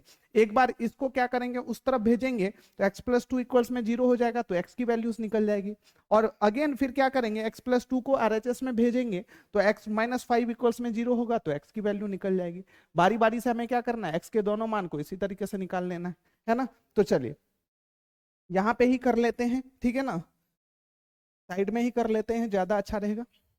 हूं यहाँ पे केस 1 है ना, केस 1 में मैं क्या लिख सकता हूं, केस वन में लिखूंगा मैं अपने पास क्या हो जाएगा। केस 1 में सबसे पहले एक बार चेक कर लेते हैं फटाक से, अपने पास कितना था बताइए। पहली ब्रैकेट में कितना है x -5 और दूसरी ब्रैकेट में x + 2, तो x -5 बराबर 0 लिख सकते हैं क्योंकि x + 2 को हम लोग उस तरफ भेजेंगे, है ना। तो x -5 बराबर हम यहाँ पे क्या लिख सकते हैं, या x माइनस में क्या 5 बराबर में क्या 0। तो यहां से अपने पास x की क्या वैल्यू होगी बताइए, 5 निकल जाएगा। ये पहला आंसर हो चुका है। अगेन अब केस 2 की बात करें तो केस 2 में क्या होने वाला है, इसको हमने क्या कर लिया इस तरफ रखा, तो अब इसको हम लोग उस तरफ भेजेंगे तो अपने पास दूसरे ब्रैकेट में क्या बाकी रहेगा बताइए फटाक से। तो दूसरी बार हमारे पास जो है x + 2 इक्वल्स में कितना हो जाने वाला है 0। x + 2 इक्वल्स में कितना हो जाने वाला है 0। तो यहाँ पे हम आराम से लिख सकते हैं, या x + में 2 इक्वल्स में कितना 0। तो यहां से अपने पास x की क्या वैल्यू होगी बताइए, -2। तो इस तरीके से देखा जाए तो x के अपने पास दो वैल्यूज आ चुके हैं, ठीक है ना। पहला वैल्यू x इक्वल्स में 5 और दूसरा वैल्यू x इक्वल्स में कितना -2। तो ये था, बहुत आसान तरीका है। ये हमने कौन से मेथड को अप्लाई करके निकाला है, क्वाड्रेटिक इक्वेशन के रूट्स को फैक्टराइजेशन मेथड को अप्लाई करके, ठीक है ना। बहुत आसान है, आप आराम से कर सकते हैं। फैक्टराइजेशन मेथड से हमें इसी तरीके से करना है। तो अपने पास जो दो क्वेश्चन थे उसमें से एक क्वेश्चन को हमने इस तरीके से सॉल्व कर लिया। दूसरे वाले क्वेश्चन में थोड़ा रूट वगैरह का इस्तेमाल किया गया है, और ज्यादातर बच्चे क्या होते हैं रूट्स वगैरह को देख के थोड़ा सा ज्यादा घबरा जाते हैं, डर जाते हैं। उसको लगता है कि इसको कुछ अलग तरीके से करना है। अरे नहीं भाई नहीं, सेम तरीके से हर एक क्वेश्चन को करना है। अपने पास जो तरीका है करने का, जो कंसेप्ट है, वही सब क्वेश्चन के ऊपर अप्लाई होगा, ठीक है ना। बशर्ते क्वेश्चन कौन सा होना चाहिए, क्वाड्रेटिक इक्वेशन का होना चाहिए। और क्वाड्रेटिक इक्वेशन तो आप लोग बहुत अच्छे से समझ चुके हैं कि कैसे इक्वेशन को क्वाड्रेटिक इक्वेशन कहेंगे। अब आपसे अल्टीमेटली यदि कोई क्वेश्चन पूछा जाता है और आपसे सॉल्व करने के लिए बोला जाता है, तो नो डाउट आप आराम से उसको क्या कर सकते हैं, सॉल्व कर सकते हैं। चलिए एक और एग्जाम्पल था, उसको भी फटाक से हम लोग एक बार कर ही लेते हैं, ठीक है ना। अपने पास जो दूसरा एग्जाम्पल था वो कौन सा था, ये रहा दूसरा एग्जाम्पल। देखिए इसमें क्या है, इसमें है √2x² प्लस 7x प्लस 5√2, है ना। तो √2x² प्लस 7x प्लस 5√2, तो इसको हम लोग फटाक से यहाँ पे लिख लेते हैं, √2 तो यहाँ पे सबसे पहले मैं लिख लेता हूँ दूसरा वाला जो एग्जाम्पल था अपने पास, √2 में x² प्लस में क्या 7x प्लस में क्या 5√2 इक्वल्स में कितना है 0। यही अपने पास इक्वेशन है, एक बार फटाक से चेक भी कर लेते हैं, यही सेम इक्वेशन है ना, यही इक्वेशन है। √2x² प्लस में क्या 7x प्लस 5√2, है ना। तो चलिए √2x² प्लस 7x प्लस 5√2, इस तरीके से हमारे पास इक्वेशन है। अब देखिए इसमें भी सेम काम हमें करना है, मिड टर्म स्प्लिटिंग मेथड, जिसको हम लोग क्या कहते हैं, फैक्टराइजेशन मेथड कहते हैं। तो भाई मिड में जो टर्म है अपने पास 7x है, अब इसको बताइए मल्टीप्लाई करके कितने के बराबर लाना है, तो उसको चेक करने के लिए क्या करना पड़ेगा, इन दोनों को हमें मल्टीप्लाई करना पड़ेगा, क्योंकि यहाँ पे x² से पहले कॉफिशिएंट है, और मैंने आपको ऑलरेडी बताया है कि x² मतलब से पहले कोई भी कॉफिशिएंट होगा तो उसको सबसे पहले हम लोग क्या कर लेंगे, कांस्टेंट टर्म के साथ मल्टीप्लाई कर लेंगे, और तब हमें मल्टीप्लाई करके उतने के बराबर लाना होगा। यहाँ पे यदि कोई कॉफिशिएंट नहीं होगा तो सीधा मल्टीप्लाई करके हमें कांस्टेंट टर्म के बराबर लाना है। यदि यहाँ पे कोई भी कॉफिशिएंट होगा तब क्या करना है, मल्टीप्लाई करके जितना आएगा उतने के बराबर लाना होगा। तो देख लेते हैं दोनों को मल्टीप्लाई करके, देखिए यहाँ पे ध्यान दीजिए कितना आ रहा है, अपने पास आ रहा है √2 है इसका कॉफिशिएंट, और इसको मल्टीप्लाई करेंगे तो 5√2 कितना हो जाएगा, 5×2 = 10 आ रहा है, देखिए मल्टीप्लाई करके।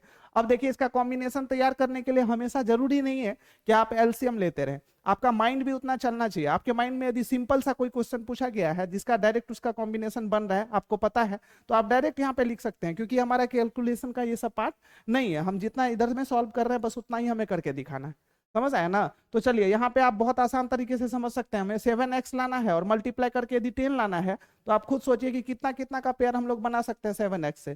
तो भाई 7 को 5 और 2 में यदि डिवाइड कर देंगे तो 5×2 कितना हो जाएगा, 7 भी हो जाएगा, और 5×2 = 10 भी हो जाएगा। या चाहे तो आप उसका एलसीएम लेके भी बना सकते हैं, आपकी जैसी मर्जी। अभी तक हमने 2-3 क्वेश्चन तो कर ही लिया, आप थोड़ा सा आइडिया आपको निकल चुका होगा कि आखिर हमें किस तरीके से करना है। देखिए अब इसको यदि 5×2 का पेयर बनाया है तो x² एज इट इज लिखना पड़ेगा, और प्लस में क्या लिखना पड़ेगा, 5x प्लस में कितना 2x प्लस में कितना 5√2 इक्वल्स में कितना 0। अब स्टार्टिंग के दोनों टर्म में कॉमन, देखिए इसमें और इसमें कॉमन क्या मिल रहा है बताइए, चाहे तो सिर्फ x लिख सकते हैं, नहीं तो क्या कर सकते हैं 2x को इस तरफ भी हम लोग इंटरचेंज करके लिख सकते हैं, ताकि √2 और 2 में कॉमन लेने में हमारे को ज्यादा आसान होगा। तो √2x प्लस में क्या कर लेते हैं 2x प्लस में कितना 5x प्लस में कितना 5√2 इक्वल्स में क्या 0। अब देखिए कॉमन लेने वाली बात जहां तक है, ये भी एक बेसिक कंसेप्ट का पार्ट होता है, तो आई होप कि आपका ये कंसेप्ट जो है ना बहुत अच्छे से क्लियर ही होगा, क्योंकि ये बहुत छोटे लेवल का कुछ मतलब कंसेप्ट हो जाता है। अब मान लीजिए यहाँ पे आके एक एक चीज को बताना तो भाई संभव नहीं है, हाँ, लेकिन जितना संभव होता है उतना मैं कोशिश करता हूँ कि इसी के अंदर चीजों को एलाबोरेट कर दूं, ठीक है ना। तो चलिए इन दोनों में से यदि मुझे कॉमन निकालना होगा तो हम आराम से यहाँ दोनों में से क्या कॉमन ले सकते हैं। देखिए 2 को आप ऑलरेडी जानते होंगे कि √2, इसके अंदर टोटल कितने रूट होते हैं, तो 2 रूट होते हैं, ठीक है ना। तो √2 × √2 तो आराम से लिख सकते हैं हम 2 को, है ना। तो इसमें से भी √2 कॉमन निकल सकता है, तो भाई यहाँ पे √2x हमने कॉमन ले लिया, तो यहाँ पे क्या बाकी रह गया बताइए, √2 प्लस में कितना बाकी रह जाएगा, x तो ऑलरेडी निकल ही चुका है, ठीक है। तो x निकल चुका है, तो यहाँ पे कितना बाकी, सॉरी यहाँ पे x² भी है, x² है, तो यहाँ पे अपने पास जो है ये है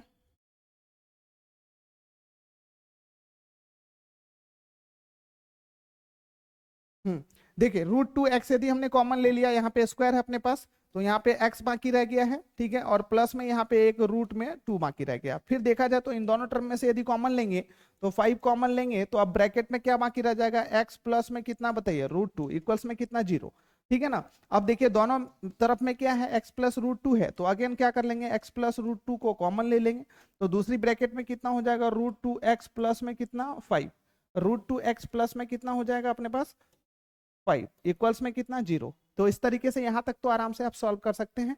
अब बात रही तो आप जानते हैं कि अब इसके आगे हम लोग क्या करने वाले हैं। तो भाई सबसे पहले केस 1 हो जाएगा, केस 1 हो जाएगा, तो बताइए इन दोनों में क्या करेंगे, एक बार इसको इस तरफ भेजेंगे तो अपने पास जो है, या हम यहाँ पे क्या लिख सकते हैं, √2x प्लस में कितना 5 बराबर में कितना 0।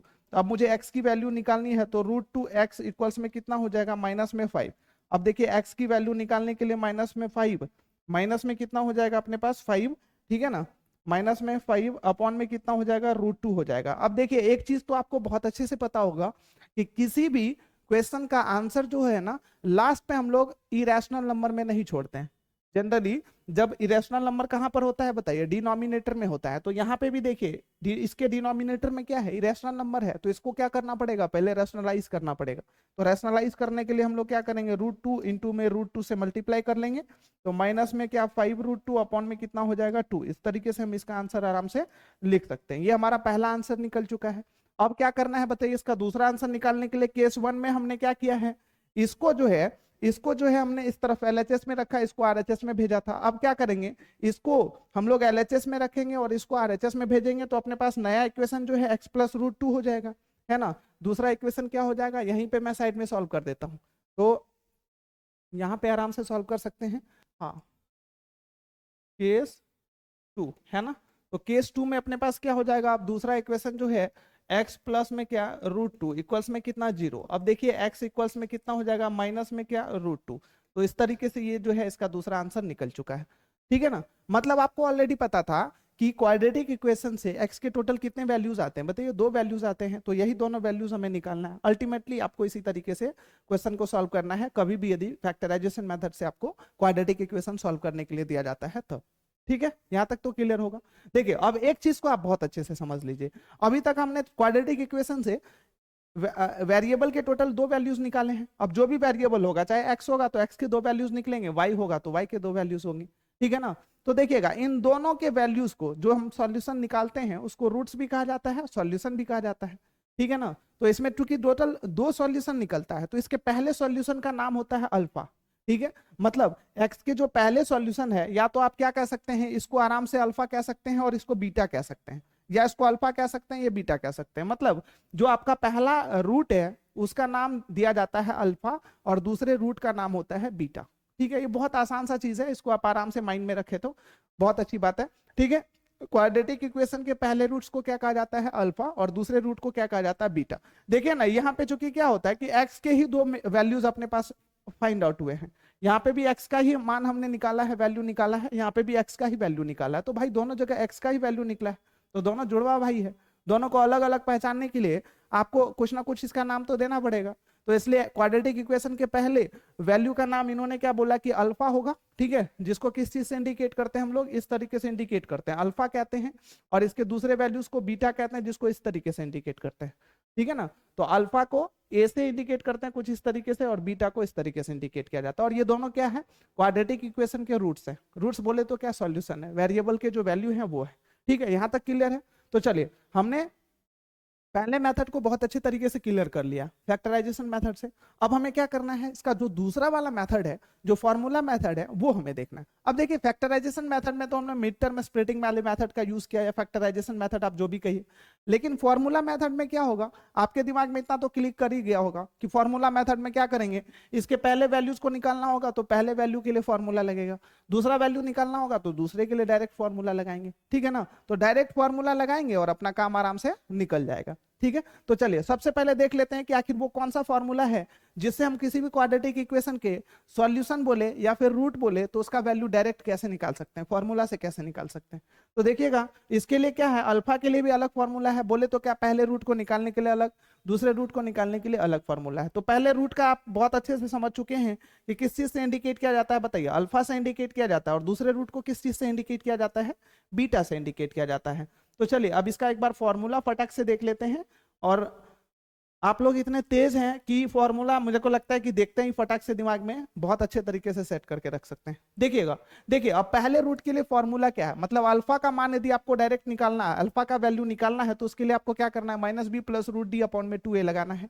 और बीटा का वैल्यू यदि आपको लगाना है, बीटा का वैल्यू यदि फाइंड करना है, तो उसके लिए direct -b minus √d upon में 2a लगाना है।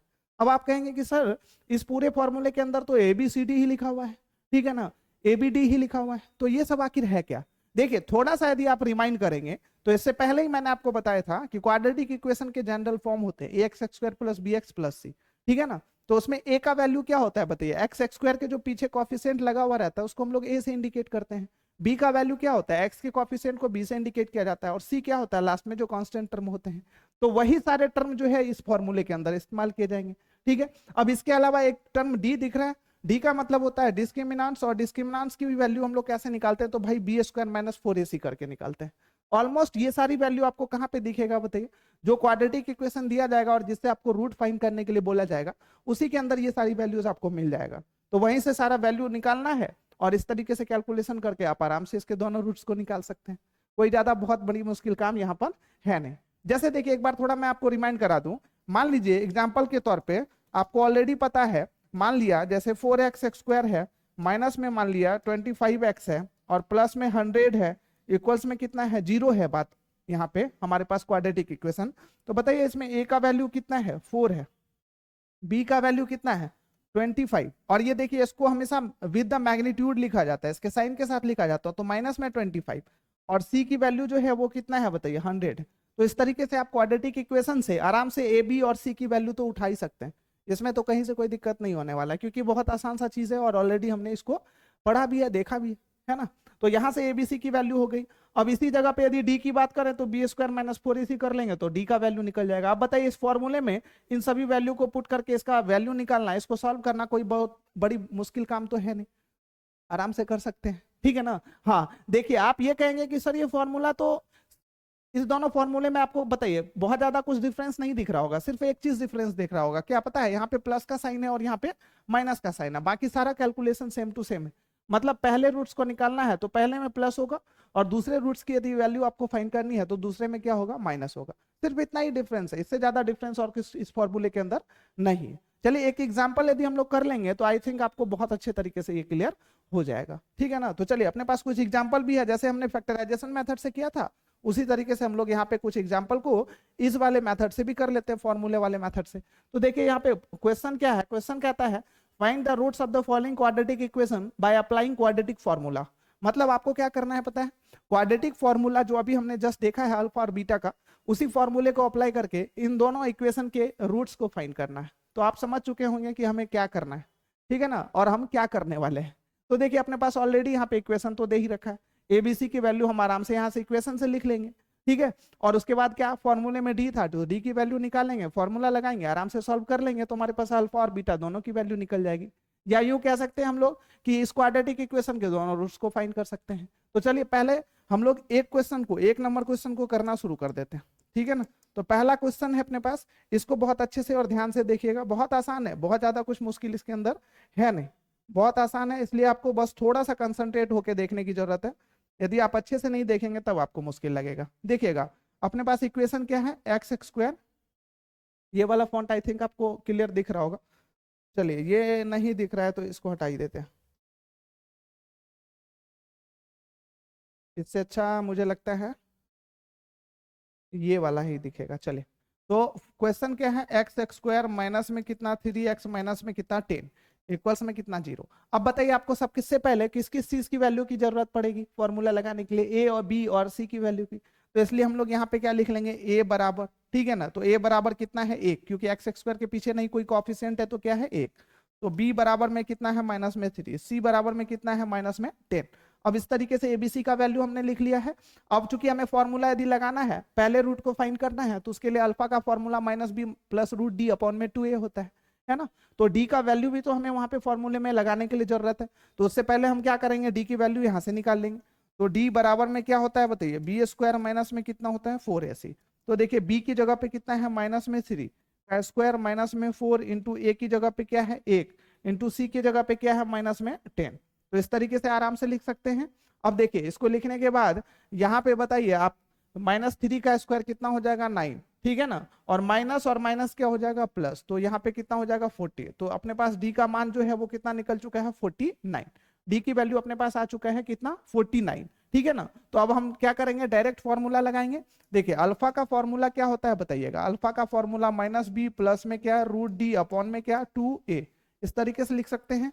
तो अब देखिए माइनस बी है तो माइनस तो लगेगा, अब बी के जगह पे वैल्यू जो है वो किस चीज में है, वो भी -3 है, तो ब्रैकेट में कितना -3 और प्लस में रूट डी में कितना अपने पास वैल्यू निकला है माइनस में 49, 2 इंटू ए की जगह पे क्या है 1 है। अब इसको यदि हम लोग सॉल्व करेंगे तो माइनस माइनस कितना हो जाएगा प्लस, और ये देखिए प्लस में रूट में 49 है तो 49 का स्क्वायर रूट कितना होता है 7 अपॉन में कितना 2।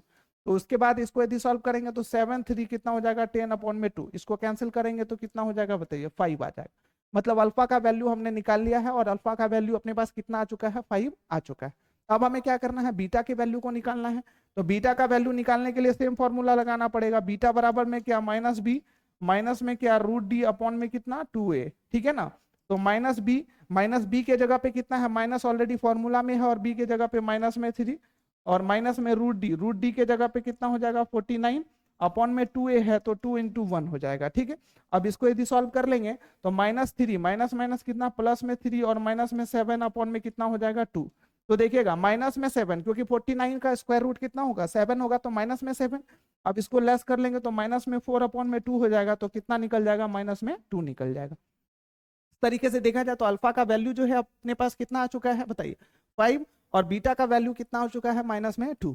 देखिए ऑलरेडी इससे पहले भी हमने जो फैक्टराइजेशन मेथड से इसी दोनों सवाल को किया था, क्वेश्चन को किया था, उससे जो हमारे पास अल्फा और बीटा का वैल्यू आया था वो भी कितना आया था, ये सेम टू सेम आया था। देखिए आप मेथड कोई भी फॉलो क्यों नहीं कर रहे हैं, चाहे वो फैक्टराइजेशन मेथड से आप सॉल्व कीजिए किसी भी क्वाड्रेटिक इक्वेशन को, चाहे आप फॉर्मूला मेथड से सॉल्व कीजिए, लेकिन उसके जो आंसर है वो सेम ही सेम आएंगे, वो उसके अंदर कोई डिफरेंस आपको देखने के लिए नहीं मिलने वाला, ये आंसर हमेशा सेम आने वाला है। हाँ लेकिन इसको हमने किस फॉर्मूले से किया है बताइए, क्वाड्रेटिक फॉर्मूले से किया है, तो इसको थोड़ा सा आप अच्छे से देख लीजिएगा। वैसे भी ये ज्यादा कोई मुश्किल नहीं है, फॉर्मूला आपको पता होगा। क्वाड्रेटिक इक्वेशन हमेशा दे के ही आपसे बोला जाएगा क्वाड्रेटिक फॉर्मूला अप्लाई करके इसके क्या करना है आपको रूट फाइंड करना है, आगे समझ में, ठीक है। चलिए अपने पास अब फिर दूसरा क्वेश्चन है, रूट लगा हुआ है, थोड़ा सा आपको समझ सकते हैं कि आप रूट देख के थोड़ा ज्यादा डरने लगते हैं, आपको लगता है कि बहुत ज्यादा मुश्किल हो सकता है, लेकिन हम लोग करेंगे इसी तरीके से सेम टू सेम तरीके से इस क्वेश्चन को भी अभी करने वाले हैं, आगे समझ में। तो चलिए दूसरे वाले क्वेश्चन को भी हम लोग करते हैं सेम तरीके से, तो ऐसे ही करना है। इसमें भी देखिए a की वैल्यू √2 है, b की वैल्यू कितनी है बताइए 7 है, c की जगह पे क्या है 5√2 है। अब उसके बाद फिर क्या करेंगे d की वैल्यू निकालेंगे तो b² - 4ac करेंगे और अल्फा और बीटा के लिए सेपरेट फॉर्मूला लगा के आराम से दोनों रूट्स को हम लोग फाइंड कर सकते हैं। चलिए इस क्वेश्चन को कर लेते हैं √2x² + 7x, है ना। तो यहाँ पे √2x² प्लस में 7x प्लस में 5√2 इक्वल्स में कितना 0। अब बताइए इस इक्वेशन में a की वैल्यू क्या है तो भाई रूट में 2 है और b की जगह पे क्या है 7 है, c की जगह पे क्या है तो 5 में √2 है, ठीक है ना। अब सबसे पहले हमें क्या निकालना है d, तो d का वैल्यू हम लोग कैसे निकालेंगे तो b² - 4ac, b की जगह पे कितना है 7 का स्क्वायर माइनस में 4 इंटू a की जगह पे क्या है बताइए √2 इंटू c के जगह पे कितना है 5√2, ठीक है। तो ये 49 हो जाएगा, माइनस में कितना हो जाएगा तो ये 5 2 जा 10 4 जा कितना हो चुका है 10 4 जा 40, ठीक है। तो यहाँ पे अपने पास d का वैल्यू जो है वो 9 आ चुका है। अब उसके बाद हमें क्या करना है अल्फा का वैल्यू निकालना है, तो -b प्लस में कितना √d अपॉन में कितना 2a, ठीक है। तो -b b के जगह पे हमने कितने वैल्यू को लिखा है माइनस में 7 प्लस में √9 और अपॉन में कितना 2 इंटू में a की जगह पे बात करें तो a की जगह पे कितना है √2 है, ठीक है। अब इसको सॉल्व यदि हम लोग करेंगे तो माइनस में 7 प्लस में कितना हो जाएगा 3 अपॉन में कितना हो जाएगा 2 रूट में क्या 2, ठीक है। अब देखिए इसको सॉल्व करेंगे तो -7 प्लस में 3 है तो आप खुद बताइए कितना हो जाएगा माइनस में 4 अपॉन में कितना 2 रूट में 2। अब देखिए 2 से यदि इसको कैंसिल करेंगे तो यहाँ पे कितना हो जाएगा अपने पास हो जाएगा -2 अपॉन में क्या √2। अब देखिए अपॉन में √2 है, इसका मतलब क्या है इरेशनल नंबर है। अब ये जब इरेशनल नंबर है तो उसको रेशनलाइज तो करना पड़ेगा क्योंकि डिनोमिनेटर में इरेशनल नंबर में आंसर नहीं छोड़ सकते हैं, तो √2 इंटू में √2 कर लिया। अब बताइए इसका आंसर हमारे पास यहाँ पे कितना आ चुका है तो माइनस में 2 रूट में क्या 2 अपॉन में कितना हो चुका है 2, ठीक है। इस तरीके से हम आराम से इसको लिख सकते हैं, ऊपर में क्या है माइनस में 2 √2, ठीक है, और अपॉन में क्या 2।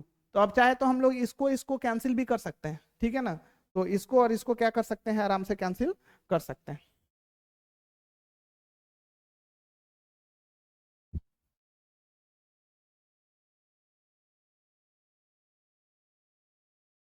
हाँ इसको और इसको हम लोग आराम से कैंसिल कर सकते हैं, तो अपने पास जो आंसर होगा इसका सॉरी इसका जो माइनस में √2 ये हो जाएगा अपने पास इसका आंसर। इस तरीके से हम आराम से निकाल सकते हैं। तो ये अपने पास कौन सी किस चीज का वैल्यू था अल्फा का। अब इसके बाद हमें यदि बीटा निकालना होगा तो same to same formula apply करेंगे, तो बीटा बराबर में क्या -b माइनस में कितना बताइए √d अपॉन में क्या 2a। तो b की जगह पे बताइए माइनस में 7 और माइनस में रूट डी है, तो रूट डी के जगह पे जो है वैल्यू 9 आ चुका है। 2 इंटू ए की जगह पे क्या है अपने पास, ए की जगह पे जो है रूट में 2 है, ठीक है, ए की जगह पे रूट में 2 है। तो अब इसको क्या कर लेंगे, माइनस में 7 और माइनस में 3 अपॉन में कितना 2 रूट 2। अब इसको कैंसिल यदि कर लेंगे तो दोनों ऐड हो जाएगा, तो माइनस में 10 अपॉन में कितना हो जाएगा 2 रूट में 2। अब देखिए 2 से इसको कैंसिल कर लेंगे तो माइनस में 5, ठीक है ना, तो माइनस में 5 अपॉन में कितना हो चुका है रूट में 2। अब देखिए इसको क्या करना पड़ेगा, रैशनलाइज करना पड़ेगा, तो रूट 2 इंटू में क्या करना पड़ेगा रूट 2, तो माइनस में 5 रूट 2 अपॉन में कितना हो जाएगा 2। इस तरीके से हम इसका क्या कर सकते हैं, बीटा का भी वैल्यू निकाल सकते हैं। तो माइनस में रूट 2 और उसके बाद क्या आ चुका है, माइनस में 5 रूट 2 अपॉन में 2 आ चुका है। तो इस तरीके से फॉर्मूले मेथड से या क्वाड्रेटिक फॉर्मूला अप्लाई करके आपने देखा कि किस तरीके से हमने क्वाड्रेटिक इक्वेशन के जो है ना सॉल्यूशन को फाइंड किया है। कई बार क्या होता है ना कि आपको आपको एक क्वाड्रेटिक इक्वेशन दे दिया जाता है, ठीक है ना, और आपसे बोला जाता है कि बताइए इसके रूट्स का जो नेचर है वो क्या है। देखिए रूट्स का नेचर कहने का मतलब है कि रूट्स या तो क्या होंगे, दोनों वैल्यू जो है अपने पास, पहला एक्स का वैल्यू और सेकेंड वैल्यू अल्फा और बीटा दोनों सेम टू सेम होंगे। मतलब अल्फा का वैल्यू यदि 4 आया तो बीटा का भी वैल्यू 4 आएगा। या तो क्या होगा, अल्फा का वैल्यू 5 आएगा और बीटा का वैल्यू 6 आएगा, मतलब दोनों डिफरेंस होते हैं। या एक और कंडीशन होता है जहां पे इसका सॉल्यूशन निकालना कई बार क्वाड्रेटिक इक्वेशन से पॉसिबल नहीं होता है, तो इसको हम लोग कहते हैं नेचर ऑफ रूट्स, ठीक है ना। तो देखिए नेचर ऑफ रूट्स आपसे पूछा जाता है। अब आप कहेंगे कि सर ये तो बहुत आसान है, हम आराम से क्या करेंगे, क्वाड्रेटिक इक्वेशन को सॉल्व कर लेंगे। अपने पास दो मेथड है, या तो फैक्टराइजेशन मेथड से या फिर क्वाड्रेटिक फॉर्मूला से आप इक्वेशन को सॉल्व कर लेंगे और उसके बाद उसका नेचर ऑफ रूट्स बता देंगे कि दोनों रूट्स जो है वो सेम टू सेम है या फिर डिफरेंट है या फिर नो रियल रूट्स है, मतलब इसका रूट्स निकलना या तो संभव है या फिर नहीं है। तो तीनों सिचुएशन हम तो आराम से बता सकते हैं। देखिए होता क्या है, आप सॉल्व करके भी इसको बता सकते हैं। इसके अलावा आपके पास एक बहुत ही शॉर्ट ट्रिक होता है कि क्वाड्रेटिक इक्वेशन के रूट्स का नेचर आप कैसे जानेंगे, ठीक है ना, जिसको हम लोग क्या कहते हैं, नेचर ऑफ रूट्स। अब देखिए ऑलरेडी आपने क्वाड्रेटिक फॉर्मूला में क्या पढ़ा है कि डी की वैल्यू हम सबसे पहले निकालते हैं, डी जिसको क्या कहते हैं, डिस्क्रिमिनेंट्स। अब देखिए डिस्क्रिमिनेंट्स के ऊपर ही नेचर ऑफ रूट्स डिपेंड करता है।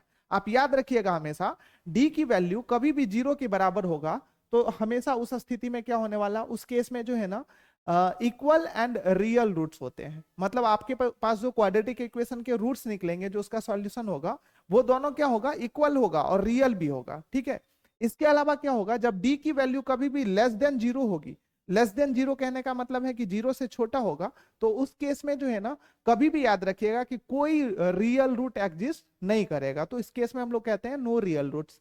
इसके अलावा जब कभी भी डी जो है मोर देन 0 होगा, 0 से डी की वैल्यू बड़ी होगी, तो उस केस में हमेशा जो है ना रियल रूट्स होगा लेकिन इक्वल नहीं होगा, तो इसलिए हम लोग कह सकते हैं रियल एंड अनइक्वल रूट्स। चलिए इसके लिए जो कंडीशन है एक बार उसको फटाक से देख लीजिए, और उसके ऊपर भी बहुत इंपॉर्टेंट है कि एग्जाम में बहुत ऐसे क्वेश्चंस आपसे पूछे जा सकते हैं, ठीक है ना।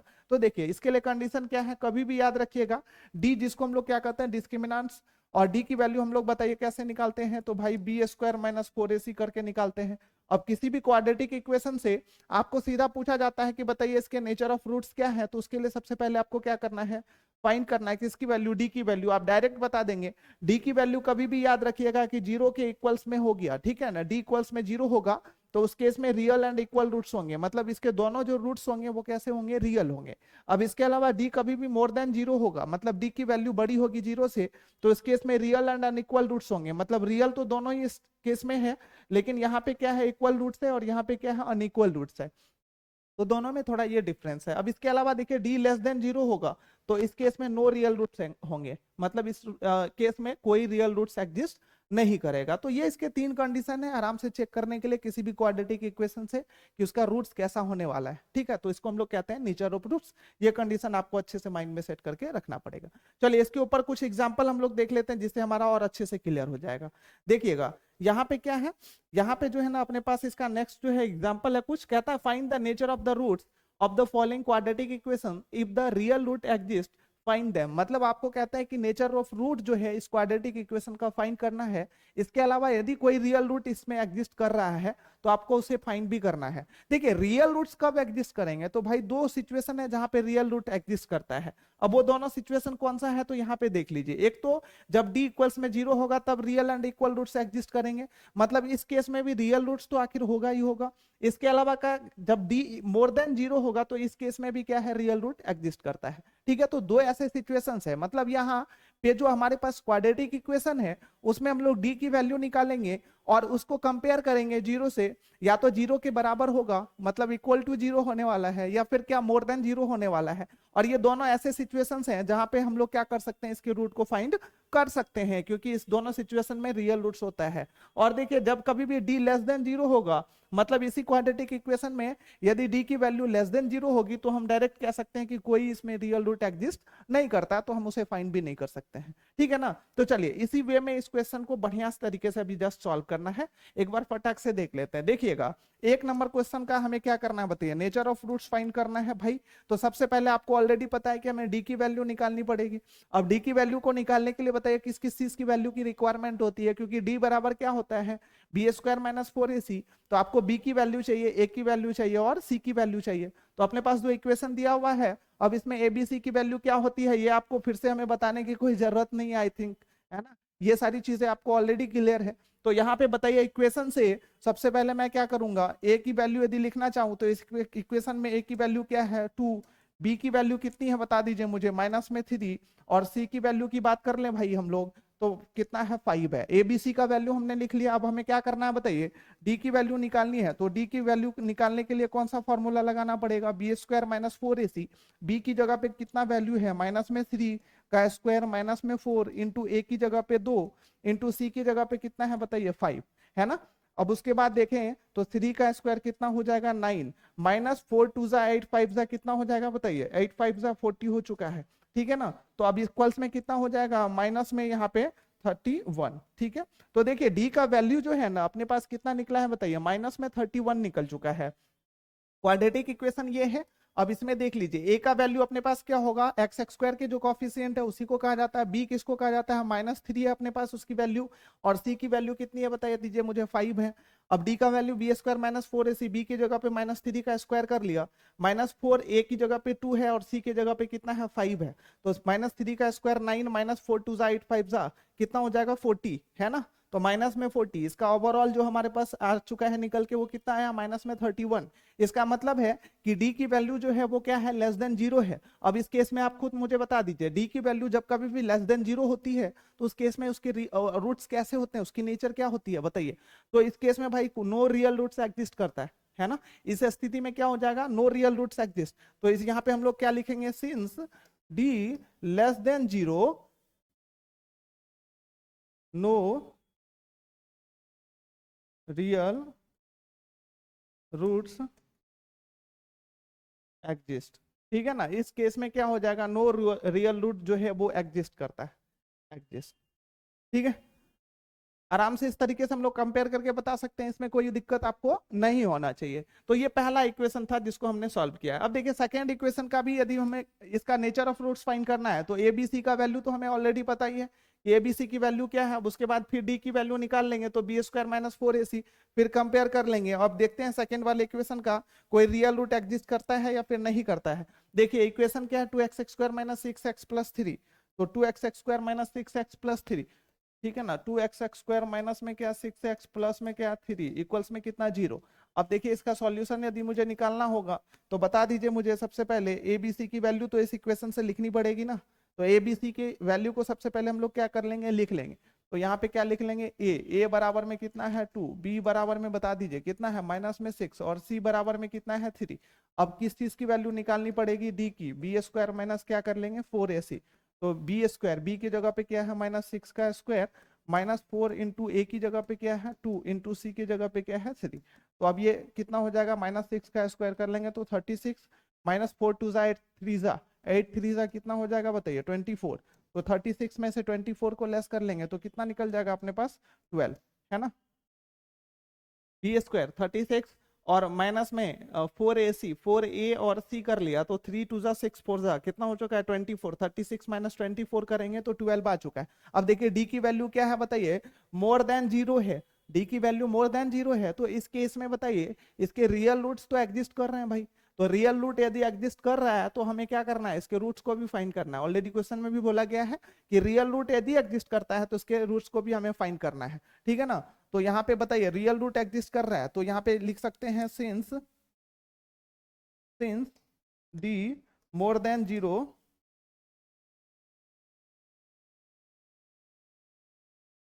hence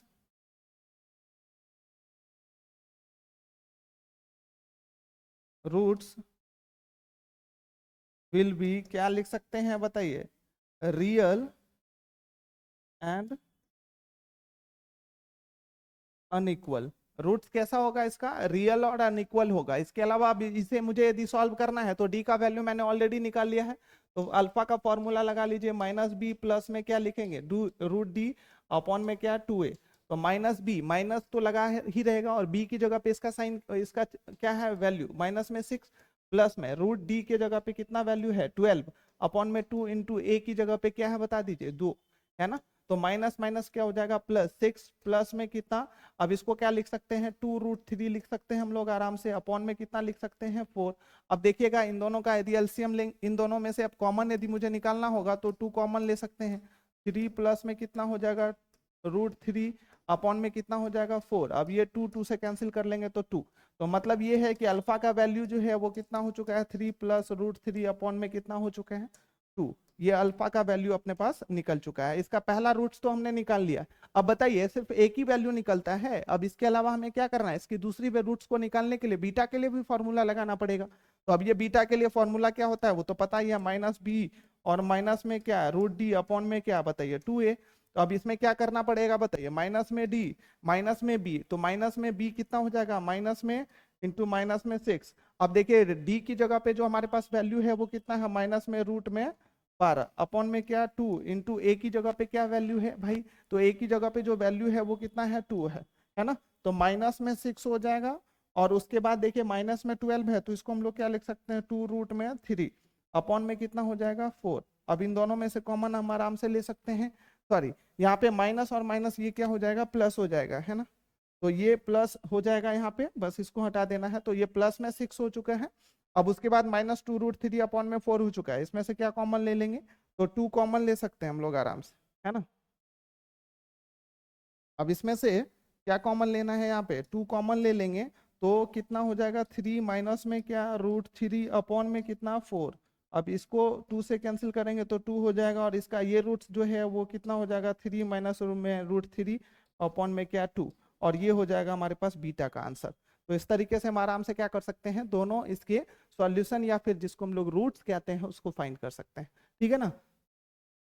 चलिए यहाँ तक में कोई दिक्कत आपको नहीं होना चाहिए, ऑलरेडी ये कैलकुलेशन था, इसमें सिर्फ हमने एक ही चीज एक्स्ट्रा पढ़ा क्या, नेचर ऑफ रूट्स। अब मतलब क्वाड्रेटिक इक्वेशन आपको ऑलरेडी गिवन होगा, ठीक है ना, आपके पास गिवन होगा तो उसमें नेचर ऑफ रूट्स फाइंड करने के लिए आपको उसको सॉल्व करने की जरूरत नहीं है। आप डायरेक्ट क्या करेंगे, डिस्क्रिमिनेंट्स की वैल्यू निकालेंगे, ठीक है, और डिस्क्रिमिनेंट्स की मतलब डी की वैल्यू कभी भी लेस देन जीरो होगा तो उसके अकॉर्डिंगली, या फिर less than equal to zero होगा या मोर देन जीरो होगा तो उसके अकॉर्डिंगली हम लोग फिर क्या कर सकते हैं, नेचर ऑफ रूट्स आराम से बता सकते हैं, जो हमने चार्ट देखा। तो उसको याद रखना आपके लिए बहुत ज्यादा जरूरी, ठीक है, यहाँ तक क्लियर है। चलिए अब इसके बाद हम लोग आराम से, चलिए अब नेक्स्ट जो है अपने पास कुछ इंपॉर्टेंट क्वेश्चंस हैं, ऐसे टाइप के क्वेश्चंस जो है बहुत ज्यादा एग्जाम में पूछे जाते हैं, और ये क्वेश्चन एक बार पढ़ के देख लेते हैं इसमें आखिर क्या कहता है।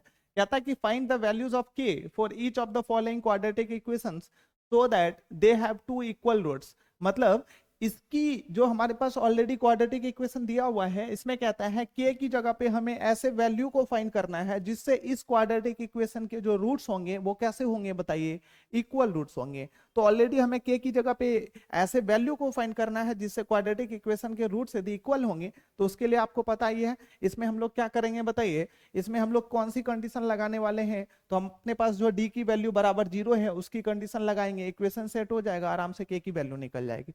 तो देखिएगा एक नंबर का जो अपने पास क्वेश्चन है उसका सॉल्यूशन क्या है, एक नंबर का सॉल्यूशन क्या होगा बताइए। सबसे पहले ए की वैल्यू हम लोग लिख लेंगे तो कितना है 2, बी की वैल्यू अपने पास कितना है बताइए के, और सी की वैल्यू कितनी है बताइए 3। तो अब इसमें क्या कर लेंगे, चूंकि क्या है कि इसके जो इक्वल रूट्स होना चाहिए, तो हम लोग यहाँ पे लिख सकते हैं for real and equal roots. तो रियल एंड इक्वल रूट्स के लिए क्या होता है, डी इक्वल्स में 0। तो डी मतलब क्या, B square minus 4ac equals में 0। अब इसके लिए बताइए बी की जगह पे अपने पास क्या वैल्यू है, बी की जगह पे के है, तो के स्क्वायर माइनस 4 इंटू में क्या है ए की जगह पे क्या है 2 इंटू सी की जगह पे क्या है 3 बराबर में क्या है 0। तो अब इस तरीके से इसको हम आराम से यहाँ पे सॉल्व कर सकते हैं। ठीक है ना, इक्वेशन सेट हो चुका है, के स्क्वायर लिख सकते हैं, माइनस में कितना हो जाएगा 4 2 जा 8 3 जा कितना 24 इक्वल्स में कितना 0। अब के स्क्वायर इक्वल्स में कितना हो जाएगा 24। अब के की वैल्यू निकालनी है, तो के इक्वल्स में कितना हो जाएगा रूट अंडर 24।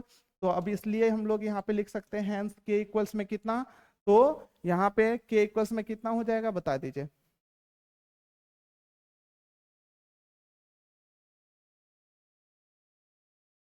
टू रूट में 6 है ना, टू रूट में कितना हो जाएगा 6 हो जाएगा। तो के की वैल्यू कितनी निकल चुकी है, के इक्वल्स में कितना टू रूट में 6। अब चाहे तो देखिए के इक्वल्स में टू रूट्स में 6 है यहाँ पे, तो यहाँ पे एक बार क्या हो जाएगा के स्क्वायर है रूट अंडर हो चुका है, तो एक बार लिख सकते हैं हम लोग यहाँ पे बाहर में साइन प्लस माइनस दोनों लगा सकते हैं। मतलब के की जगह पे एक बार जो है ना 2√6 प्लस में होगा तब पर भी इसके रियल रूट्स होंगे, एक बार 2√6 माइनस में होगा तब भी इसके रियल रूट्स होंगे। तो दोनों ही केस में जो है ना इसके रियल रूट्स होंगे। ठीक है, तो इस तरीके से हम लोग आराम से कंडीशन लगा के क्या कर सकते हैं, के की वैल्यू फाइंड कर सकते हैं।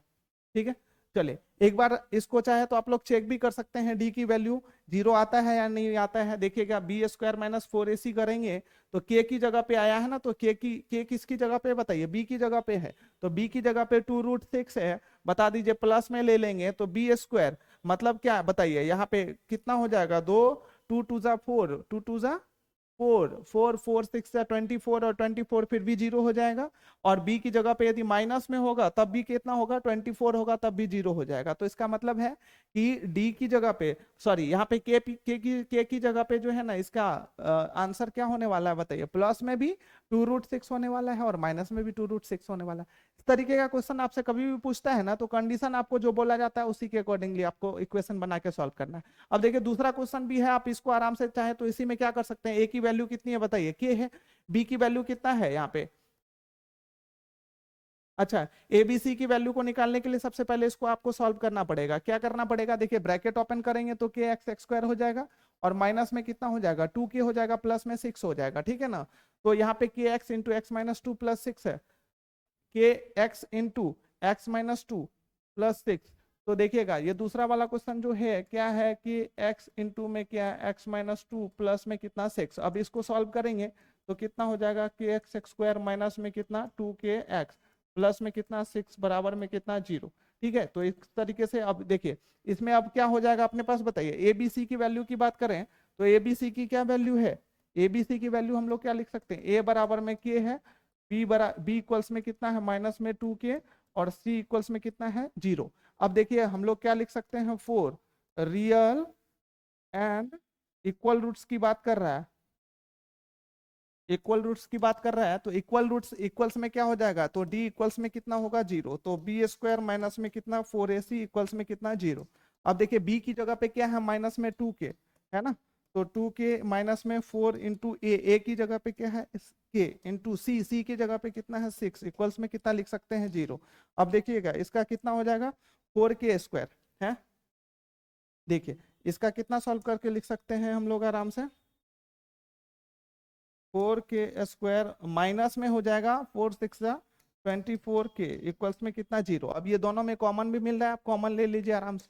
यहाँ पे यदि कॉमन लेंगे तो 4k कॉमन ले सकते हैं है ना, तो 4k कॉमन लेंगे तो k माइनस में कितना हो जाएगा बताइए 6 इक्वल्स में कितना 0। अब k माइनस 6 इक्वल्स में 0 हो जाएगा, तो एक तो k की वैल्यू जो है वो 6 हो जाएगी। अब इस दूसरे कंडीशन की बात करें तो भाई 4k इक्वल्स में 0 होगा, तो यहाँ से k की वैल्यू जो है वो कितनी हो जाएगी बताइए 0 हो जाएगा, क्योंकि 0 अपॉन में 4 हो जाएगा तो 0। तो अपने पास देखिएगा k का वैल्यू तो निकल ही चुका है, कितना निकल चुका है 6 निकल चुका है। इस तरीके से आप आराम से क्या कर सकते हैं, कंडीशन लगा के इसको सॉल्व कर सकते हैं। ठीक है, तो ये इसके बेसिक बेसिक क्वेश्चन है और बहुत ज्यादा कुछ मुश्किल है नहीं इसमें। एक बार यदि इसके कंडीशन को और कंसेप्ट को समझ गए तो बहुत अच्छे तरीके से आप ऐसे क्वेश्चन को सॉल्व कर सकते हैं। ठीक है, चलिए अब इसके बाद जो है ना कुछ लैंग्वेज टाइप के क्वेश्चन इस एक्सरसाइज में होता है जिसको भी करना आपके लिए बहुत जरूरी है। देखिए इस तरीके का लैंग्वेज टाइप क्वेश्चन भी पूछा जाता है आपके एग्जाम में, तो एक बार कुछ कुछ जो है ना अपने पास लैंग्वेज वाले जो क्वेश्चन है उसको एक बार देख लेते हैं फटाक से। चलिए सबसे पहले जो है ना इसी को देख लेते हैं। देखिए क्या कहता है, कहता है कि find two numbers whose sum is 27 and product is 182। देखिए टू ऐसे नंबर्स को फाइंड करना है जिसका सम जो है ना 27 है और उसी का प्रोडक्ट कितना है वो है 182 है। तो देखिए सबसे पहले दो नंबर को फाइंड करना है। तो देखिए लैंग्वेज वाले क्वेश्चन में क्या होता है, ऑलरेडी आपको पता है कि जिसकी वैल्यू हमें फाइंड करनी होती है उसी को हम लोग क्या कर लेते हैं, लेट कर लेते हैं। ठीक है, तो देखिए चूंकि ये क्या है क्वाड्रेटिक इक्वेशन है तो ऑलमोस्ट आपके दिमाग में एक चीज तो बैठ गया होगा भाई कि क्वाड्रेटिक इक्वेशन से ही ये क्या होने वाला है, इसके सॉल्यूशन निकलने वाले हैं। तो क्वाड्रेटिक इक्वेशन में क्या होता है, सिंगल वेरिएबल होता है। तो इसलिए हम लोग क्या करेंगे बताइए, इसमें जो भी लेट करेंगे उसको ट्राई करेंगे कि सिंगल वेरिएबल में कन्वर्ट करके लेट करने का। ठीक है, अब देखिए यहाँ पे जैसे कहता है कि टू नंबर्स के जो सम है वो 27 है। आप खुद सोचिए यहाँ पे, जैसे मैं आपसे एक एग्जांपल बोलूं कि अपने पास जो है ना दो नंबर्स के सम, मतलब क्या, जैसे मैं कह दूं कि दो नंबर्स के सम जो है ना वो 16 है, इसमें से एक नंबर मान लीजिए 7 है, तो सेकेंड नंबर कैसे निकलेगा बताइए। सेकेंड नंबर आप कितना बोलेंगे कि भाई 9 होगा। तो 9 कैसे निकाला बताइए, इसके सम में से पहला नंबर यदि आपको पता था तो इसको लेस कर दिया, है ना। इसके सम में से क्या कर लेंगे, पहले नंबर को लेस कर लेंगे तो इसका सेकेंड नंबर तो आराम से निकल जाएगा। अब इसी तरीके से मैं कह दूं कि दो नंबर का सम 16 है और पहला नंबर इसका x है, तो आप सेकेंड नंबर मुझे बता सकते हैं कितना होगा। तो भाई इसके सम में से पहले नंबर को क्या कर लेंगे, लेस कर लेंगे, तो सेकेंड नंबर निकल जाएगा। आराम से इस तरीके से करना है। तो सेम टू सेम काम हमें यहाँ पे भी करना है। ठीक है ना, सेम टू सेम काम करना है। सबसे पहले क्या कहता है कि दो नंबर का सम जो है वो कितना है, 27 है। अब इसके उसी दोनों नंबर का मल्टीप्लीकेशन या फिर प्रोडक्ट बोले तो कितना है, 182 है। ठीक है ना, तो सबसे पहले यहाँ पे मुझे दोनों नंबर तो पता है नहीं, दोनों नंबर मुझे फाइंड करना है। तो दोनों नंबर फाइंड करना है तो सबसे पहले क्या करना पड़ेगा, लेट करना पड़ेगा। ऑलमोस्ट आपको पता है लैंग्वेज वाले क्वेश्चन में यही करना पड़ता है। तो सबसे पहले हम लोग क्या कर लेंगे, इसमें नंबर लेट कर लेते हैं। अच्छा एक बात बताइए, टोटल कितने नंबर निकालने हैं, दो नंबर निकालने हैं, तो दोनों नंबर को लेट करना पड़ेगा। सिर्फ एक नंबर को लेट करने से हमारा काम नहीं होने वाला है। तो यहाँ पे हम लोग क्या लिखेंगे बताइए, सॉल्यूशन। इसको ध्यान से देखिएगा। सबसे पहले लिखेंगे let the first number P क्या है, एक्स। देन बताइए मुझे इसका सेकेंड नंबर क्या हो जाएगा। फर्स्ट नंबर यदि हमने x माना है तो सेकेंड नंबर कितना हो जाएगा, इसके सम में से 27 में से हमें क्या करना पड़ेगा, x को लेस करना पड़ेगा। तो 27 माइनस एक्स हम आराम से लिख सकते हैं इसको। अब देखिएगा according to question, according to question इसमें क्या लिखा हुआ है, कहता है कि अब इसका सम था तो ये सम तो हमने ऑलरेडी कर लिया। अब दोनों नंबर का प्रोडक्ट जो है ना 182 है। तो बताइए पहला नंबर ये और दूसरा नंबर कितना है, 27 माइनस में क्या x, और दोनों का प्रोडक्ट है तो मतलब क्या, मल्टीप्लीकेशन कितना है 182 है, तो इक्वल्स में 182 तो मैं आराम से लिख सकता हूँ। अब देखिए इसको सॉल्व करना होगा तो बताइए कैसे होगा, 27x माइनस में कितना एक्स एक्स स्क्वायर और 82 इस तरफ आ गया तो माइनस में 182 इक्वल्स में कितना, 0। अब इसको क्वाड्रेटिक फॉर्म में लिखेंगे तो एक्स एक्स स्क्वायर को सबसे पहले लिखना पड़ेगा और प्लस में कितना है 27x माइनस में कितना 182 इक्वल्स में कितना, 0। अब इसमें से क्या करना पड़ेगा, एक्स एक्स स्क्वायर से पहले का जो माइनस है उसको हमेशा हटाना पड़ेगा, क्योंकि ये हमेशा किस चीज में होना चाहिए बताइए, पॉजिटिव होना चाहिए। जो स्क्वायर वाले टर्म है वो क्या होने चाहिए, हमेशा पॉजिटिव। तो ये माइनस एक्स एक्स स्क्वायर लगा हुआ है तो माइनस के साइन को आप क्या कर लीजिए बताइए, कॉमन ले लीजिए। तो माइनस के साइन को कॉमन लेंगे, एक्स एक्स स्क्वायर माइनस में कितना हो जाएगा 27x और प्लस में कितना हो जाएगा 182 और इक्वल्स में कितना हो जाएगा बताइए, 0। तो अब अपने पास जो इक्वेशन बनने वाला है वो कितना होने वाला है, एक्स एक्स स्क्वायर माइनस में कितना 27x माइनस में कितना 27x, x x square minus में 27x और माइनस में कितना 182 इक्वल्स में कितना, 0। ठीक है, तो ये इक्वेशन बन चुका है और ये कौन सा इक्वेशन है, क्वाड्रेटिक इक्वेशन है। अब आप चाहे तो इसको आराम से फैक्टराइजेशन मेथड से सॉल्व कर सकते हैं। अब देखिए फैक्टराइजेशन मेथड में क्या करना है बताइए, इसका पेयर तैयार करना है। ठीक है, इसका पेयर तैयार करने के लिए इसका एलसीएम ले लीजिए 182 का और एड लेस करके आपको कितने के बराबर करना है, इसमें 27x के बराबर। अब देखिए इससे सबसे लास्ट में जो कांस्टेंट टर्म से पहले किस चीज का साइन लगा हुआ, माइनस का, इसका मतलब क्या है, हमें लेस करके भाई 27 लाना है। याद रखिएगा लेस करके, क्योंकि लास्ट में माइनस का साइन लगा हुआ, ऑलरेडी इस चीज के ऊपर हमने डिस्कस कर लिया। यदि आपको अभी भी क्लियर नहीं हुआ तो प्लीज आप थोड़ा सा इस वीडियोस के स्टार्टिंग में ही देख लीजिए कि आखिर फैक्टराइजेशन मेथड से क्वाड्रेटिक इक्वेशन को किस तरीके से सॉल्व किया जाता है। आगे समझ में? तो यहां तक तो हम आराम से कर सकते हैं। इसके बाद ये इसको क्या करना है बताइए, क्वाड्रेटिक इक्वेशन के फैक्टराइजेशन मेथड से सॉल्व कीजिए, या फिर चाहे तो आप फॉर्मूला लगा के सॉल्व कीजिए, आपके पास ऑप्शन का कोई कमी नहीं है, आप किसी भी मेथड से इसको आराम से सॉल्व कर सकते हैं। तो इससे अपने पास एक्स की वैल्यूज आएगी, ठीक है। तो एक्स की वैल्यू आएगी तो मतलब पहला नंबर हमारा एक्स हो जाएगा, और सेकंड नंबर निकालने के लिए 27 में से एक्स कर लेंगे। तो चलिए इसको एक काम करते हैं, हम लोग कर ही लेते हैं। 182 का सबसे पहले क्या करना है, हमें एलसीएम लेना है। तो 182 का एलसीएम ले लेंगे तो बताइए, 2 9 जा 18, 2 1 जा 2, और यहाँ पे क्या कर लेंगे, 3 से तो नहीं होगा, 7 7 से कितना होगा 13। अब देखिए ये 7 2 जा कितना हो चुका है, हमें क्या करना था, लेस करके लाना था, सॉरी अपने पास जो इक्वेशन था वो कितना है, लेस करके लाना है, ऐड करके लाना है।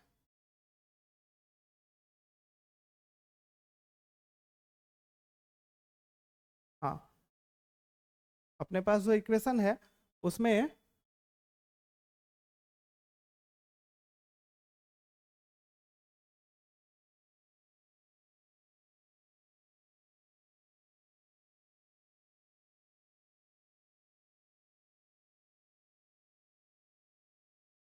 अपने पास जो 27 लाना है, ठीक है ना। तो 27 लाना है, और वो क्या करके लाना है बताइए, लेस करके 27 लाना है। अच्छा, ये माइनस में आ रहा है, ओ सॉरी, यहाँ पे प्लस का साइन है यार। माइनस का साइन जब हमने कॉमन लिया था तो प्लस आया था ना, तो लास्ट में देखिए प्लस है, तो यहाँ पे प्लस है, तो प्लस करके हमें क्या करना है, 182 लाना है।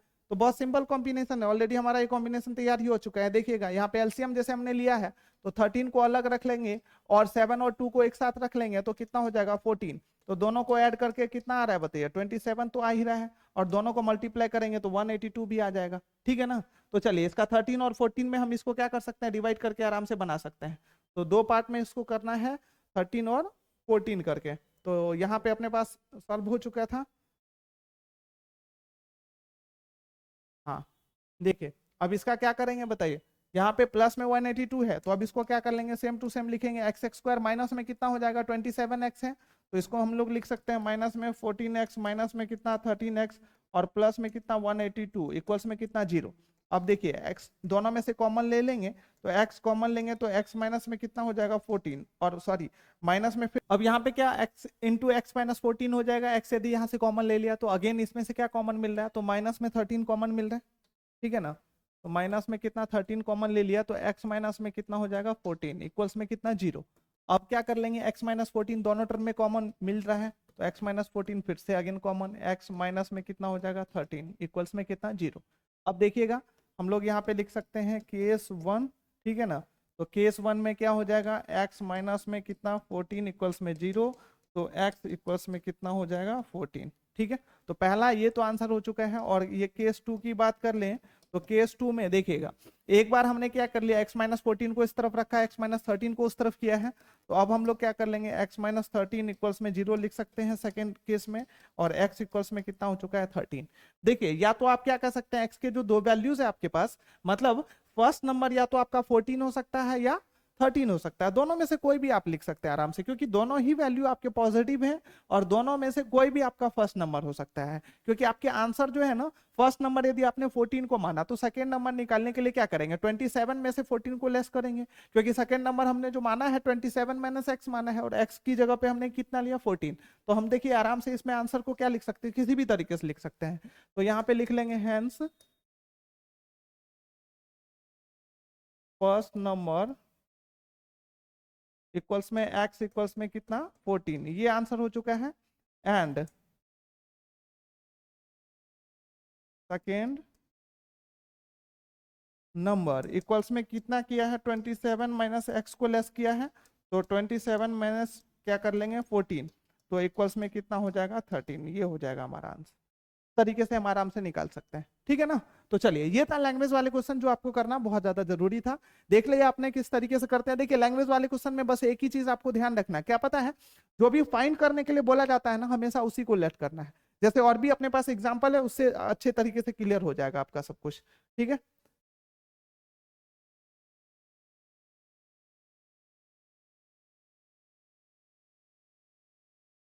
हाँ, ये भी हम लोग कर सकते हैं आराम से। देखिए यहाँ पे क्या कहा जा रहा है, कह रहा है find two consecutive positive integers sum of which square is कितना 365। कहता है कि दो पॉजिटिव कॉन्जिक्यूटिव इंटीजर्स का जो सम स्क्वायर का सम है, ठीक है, स्क्वायर का जो सम है वो कितना है 365 है। तो आपको क्या करना है, इसमें दोनों पॉजिटिव जो कॉन्जिक्यूटिव इंटीजर्स है उनको फाइंड करना है, कॉन्जिक्यूटिव पॉजिटिव इंटीजर्स को फाइंड करना है। देखिए इंटीजर्स क्या होता है आपको पता है, ठीक है ना, वो जीरो से लेके माइनस के सारे इंफिनिटी तक के वैल्यू, और जीरो से लेके प्लस तक के इंफिनिटी तक के वैल्यू, सबको क्या कहा जाता है, पूरे कॉम्बिनेशन को कहा जाता है इंटीजर्स। लेकिन यहाँ पे नेगेटिव इंटीजर्स की बात नहीं हो रही है, यहाँ पे सिर्फ कौन सी इंटीजर्स की बात हो रही है बताइए, पॉजिटिव इंटीजर्स की बात हो रही है। तो पॉजिटिव इंटीजर्स किधर से, जीरो से लेके इंफिनिटी तक के जितने भी नंबर्स हैं वो क्या हो जाएगा, पॉजिटिव इंटीजर्स, ठीक है, पॉजिटिव में। तो इसलिए यहाँ पे चूंकि कॉन्जिक्यूटिव पॉजिटिव इंटीजर्स की बात कर रहा है, एक बात बताइए, मैं जैसे कह दूं कि पहला पॉजिटिव कॉन्जिक्यूटिव, पहला जो हमारे पास इंटीजर्स है वो 15 है, तो सेकेंड इंटीजर्स क्या होगा बताइए, 16 होगा। पहला यदि 2 है तो दूसरा कितना होगा, 3 होगा। पहला यदि 5 है तो दूसरा कितना होगा, सेकेंड कितना होगा बताइए, 6 होगा। मतलब फर्स्ट में फर्स्ट यदि मुझे पता है तो सेकेंड निकालने के लिए हम लोग क्या करेंगे, फर्स्ट में 1 को ऐड कर लेंगे, क्योंकि उसके जस्ट नेक्स्ट वाला जो इंटीजर होगा वही तो सेकेंड इंटीजर हो जाएगा ना, पॉजिटिव। और जो है ना दूसरी चीज क्या है, कॉन्जिक्यूटिव इंटीजर्स की बात कर रहा है, कॉन्जिक्यूटिव का मतलब होता है लगातार, ठीक है ना। तो लगातार इंटीजर्स कैसे निकलता है, दोनों के बीच में हमेशा एक का ही डिफरेंस होता है। तो पहले में यदि एक को ऐड कर लेंगे तो सेकेंड पॉजिटिव इंटीजर्स अपने पास आराम से निकल जाएगा, ठीक है। तो चलिए इसको एक बार फटाक से हम लोग कर लेते हैं। तो देखिए इसमें दोनों पॉजिटिव इंटीजर्स को यदि हमें फाइंड करना है तो सबसे पहले क्या करना पड़ेगा, लेट करना पड़ेगा, ठीक है। तो लेट कर लेते हैं हम आराम से यहाँ पे। चलिए नेक्स्ट वाला जो अपने पास क्वेश्चन है, कहता है find two consecutive positive integers sum of which square is 365। देखिए दो कॉन्जिक्यूटिव पॉजिटिव इंटीजर्स आपको फाइंड करना है जिसके स्क्वायर का सम जो है ना 365 होना चाहिए। एक चीज बताइए, इंटीजर्स आपको बहुत अच्छे से पता होगा, इंटीजर्स क्या होता है, ठीक है।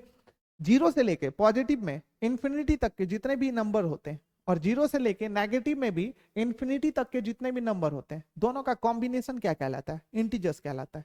लेकिन यहाँ पे कैसे इंटीजर्स की बात कर रहे हैं, पॉजिटिव इंटीजर्स की, और वो भी कैसे इंटीजर्स, पॉजिटिव तो हो प्लस में कॉन्जिक्यूटिव इंटीजर्स की बात कर रहे हैं। कॉन्जिक्यूटिव का मतलब होता है लगातार।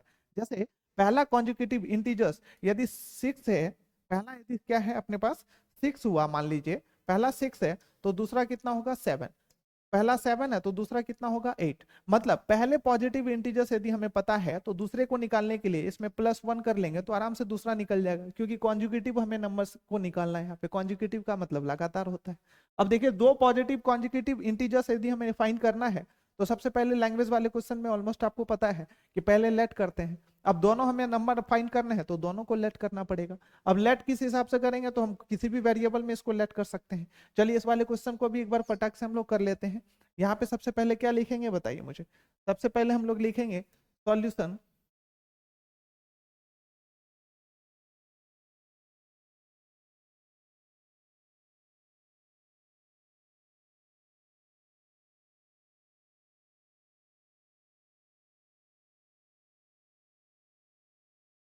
सबसे पहले क्या लिखेंगे, सॉल्यूशन, और यहाँ पे लेट करना है तो लिखेंगे let the first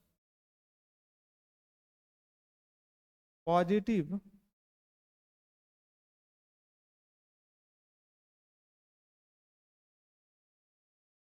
integers be x. तो बताइए सेकेंड क्या हो जाएगा, then second consecutive positive integers क्या हो जाएगा, x+1। पहला x हमने लेट कर लिया और दूसरा कितना हो जाएगा, x+1 हो जाएगा। अब इन दोनों की स्क्वायर का सम जो है ना 365। तो हम लोग यहाँ पे लिखेंगे अकॉर्डिंग टू क्वेश्चन क्या है, पहले का स्क्वायर हम लोग कैसे करेंगे, तो भाई x का स्क्वायर करना पड़ेगा, और दोनों का सम दिया हुआ है तो x+1 का स्क्वायर कर लिया, और कितना दिया हुआ है 365 दिया हुआ, तो 365 दोनों का स्क्वायर का सम 365। अब देखिए यहाँ पे एक्स स्क्वायर प्लस में a+b के होल स्क्वायर पे इसको सॉल्व कर लेंगे, एक्स स्क्वायर ए स्क्वायर +2 इंटू ए इंटू में बी प्लस में क्या 1 का स्क्वायर बी स्क्वायर इक्वल्स में कितना हो जाएगा 365। अब अगेन क्या करना पड़ेगा, एक्स स्क्वायर प्लस में क्या एक्स स्क्वायर प्लस में यहाँ पे 2x प्लस में क्या 1 इक्वल्स में कितना 365। अब देखिए x square plus 1 x square कितना हो जाएगा 2x स्क्वायर प्लस में क्या 2x और प्लस में 1 है और माइनस में इस तरफ आएगा 365 तो माइनस में हो जाएगा 365 इक्वल्स में कितना 0। अब इसमें से हम लोग क्या कर सकते हैं इसको सॉल्व कर लेंगे तो 2x स्क्वायर प्लस में कितना 2x और प्लस माइनस में कितना हो जाएगा 364 इक्वल्स में कितना 0। यहाँ तक तो समझ आ गया होगा, बहुत आसान है, ठीक है ना। अब इसमें से क्या कर लेंगे हम लोग कॉमन ले लेंगे क्योंकि सब में 2 कॉमन मिल रहा है, तो 2 कॉमन ले लिया तो बताइए पहला कितना हो जाएगा एक्स स्क्वायर और फिर क्या हो जाएगा प्लस में एक्स और माइनस में कितना हो जाएगा 2 से इसको डिवाइड कर लेंगे तो 2 1 जा 2 8 जा 16 2 2 जा 4 182 इक्वल्स में कितना 0। अब इसको क्या कर लेंगे 2 को उस तरफ कर लेंगे तो एक्स स्क्वायर प्लस में एक्स माइनस में कितना 182 इक्वल्स में कितना 0। अब ये अपने पास क्या बन चुका है बताइए क्वाड्रेटिक इक्वेशन बन चुका है। अब इस क्वाड्रेटिक इक्वेशन को सॉल्व करके आराम से हम लोग क्या कर सकते हैं दोनों एक्स के वैल्यूज को फाइंड कर सकते हैं, मतलब एक्स के पहले और सेकंड वैल्यूज को आराम से फाइंड कर सकते हैं। और चूंकि इसमें क्या बात किया गया है पॉजिटिव इंटीजर्स की बात की गई है, तो पॉजिटिव इंटीजर्स बोले तो जैसे एक्स का अपने पास 2 वैल्यू जो आएगा पहला हो सकता है प्लस हो दूसरा माइनस हो, तो माइनस वाले को हमें कंसिडर करना नहीं है, सिर्फ प्लस वाले को कंसिडर करना है क्योंकि प्लस की बात कर रहा है पॉजिटिव की बात कर रहा है। तो आप देखिए इसको सॉल्व करेंगे तो 182 के लिए हमें क्या करना पड़ेगा बताइए ऐसा कॉम्बिनेशन बनाना पड़ेगा जिससे प्लस में एक्स भी आ जाए, ठीक है ना, और मल्टीप्लाई करके 182 आ जाए। तो इसके लिए हमें क्या करना है देखिए यहाँ पे माइनस करके लाना है क्योंकि सी टर्म से पहले माइनस का साइन है। अब 182 का यदि हम लोग एलसीएम लेंगे तो 182 का यहाँ पे सबसे पहले एलसीएम ले लेते हैं पेयर तैयार करने के लिए, तो क्या हो जाएगा 2 9 जा 18 2 1 जा। अब 2 से करें इसको कितना से करना पड़ेगा 7 से, तो 7 से कितना हो जाएगा 13। अब देखिए इसमें क्या करना है 7 और 2 को एक साथ रख लिया तो 14 और ये हो जाएगा 13, तो 14 में से 13 को लेस कर लेंगे तो 1 भी हो जाएगा और 14 इंटू 13 मल्टीप्लाई कर लेंगे तो कितना हो जाएगा 182 भी हो जाएगा। तो अपने पास ये पेयर इसका कॉम्बिनेशन जो है वो बन चुका है। कॉम्बिनेशन क्या है तो कॉम्बिनेशन अपने पास है 14 और 13 का कॉम्बिनेशन है, ठीक है। तो 14 और 13 के कॉम्बिनेशन में अब इसको क्या कर लेंगे डिवाइड कर लेंगे, एक्स स्क्वायर लिख लिया प्लस में कितना 14x माइनस में कितना 13x क्योंकि प्लस में x लाना है और माइनस में कितना 182 इक्वल्स में कितना 0। अब स्टार्टिंग के दोनों टर्म में यदि कॉमन लेंगे तो x प्लस में कितना हो जाएगा 14 और माइनस में 13 कॉमन लिया तो x प्लस में कितना हो जाएगा यहाँ पे 14 इक्वल्स में कितना 0। अब देखिएगा फिर से x प्लस 14 कॉमन आ रहा है तो x प्लस 14 पहले टर्म में से कॉमन ले लिया तो बाकी क्या रह जाएगा x माइनस 13 इक्वल्स में कितना 0। अब x प्लस 14 x माइनस 13 बराबर में कितना है 0 है। तो अब इसका हमें क्या करना है x की वैल्यू को फाइंड करना है। तो देखिएगा केस 1 क्या हो जाएगा, केस 1 जो है अपने पास कितना है बताइए, केस 1 जो है अपने पास कितना है x प्लस में था अपने पास, ठीक है ना, 14 और 13 हमने पेयर तैयार किया था तो x प्लस 14 और x माइनस में 13 यही है। तो x प्लस 14 बराबर 0 क्योंकि x प्लस 14 को यदि हमने इस तरफ रखा और x माइनस 13 को उस तरफ भेजा तो x प्लस 14 बराबर आराम से यहाँ पे क्या लिख सकते हैं 0। तो x प्लस 14 बराबर में क्या लिख सकते हैं 0। देखिए तो यहाँ पे कितना आएगा x प्लस में क्या 14 इक्वल्स में कितना 0, तो बताइए x की क्या वैल्यू आएगी माइनस में 14। ये पहला केस हो चुका है। अब सेकेंड केस की बात करें तो सेकेंड केस में क्या हो जाएगा अपने पास एक बार हमने x प्लस 14 को इस तरफ रखा तो अब हमें क्या करना पड़ेगा x माइनस 13 इक्वल्स में हम आराम से 0 लिख सकते हैं, x इक्वल्स में कितना हो जाएगा 13। मतलब यहाँ पे x के 2 वैल्यूज हैं जिसमें एक नेगेटिव है और एक पॉजिटिव है। तो चूंकि पॉजिटिव की बात कर रहे हैं इंटीजर्स की इसलिए हमें कौन सी वैल्यू कंसीडर करना है बताइए, पॉजिटिव वैल्यू को कंसीडर करना है तो 13 हम आराम से लेट करके चल सकते। तो अब यहाँ पे हम लोग क्या लिखेंगे hence hence first positive integers बराबर में जो हमने लेट किया था x को लेट किया था, पहला पॉजिटिव इंटीजर्स को हमने क्या लेट किया था x लेट किया था तो x इक्वल्स में कितना लेंगे 13। ये पहला आंसर हो चुका है। अब सेकेंड हमें यदि निकालना है तो सेकेंड के लिए क्या लिखेंगे सेकेंड पॉजिटिव इंटीजर्स इक्वल्स में कितना हो जाएगा बताइए। तो सेकेंड को निकालने के लिए हमें इसका क्या पता था, तो दोनों का स्क्वायर का हमें निकालना था, ठीक है ना। तो दोनों का क्या करना था स्क्वायर का सम निकालना था। तो सेकेंड निकालने के लिए यहाँ पे जो अपने पास इक्वेशन है,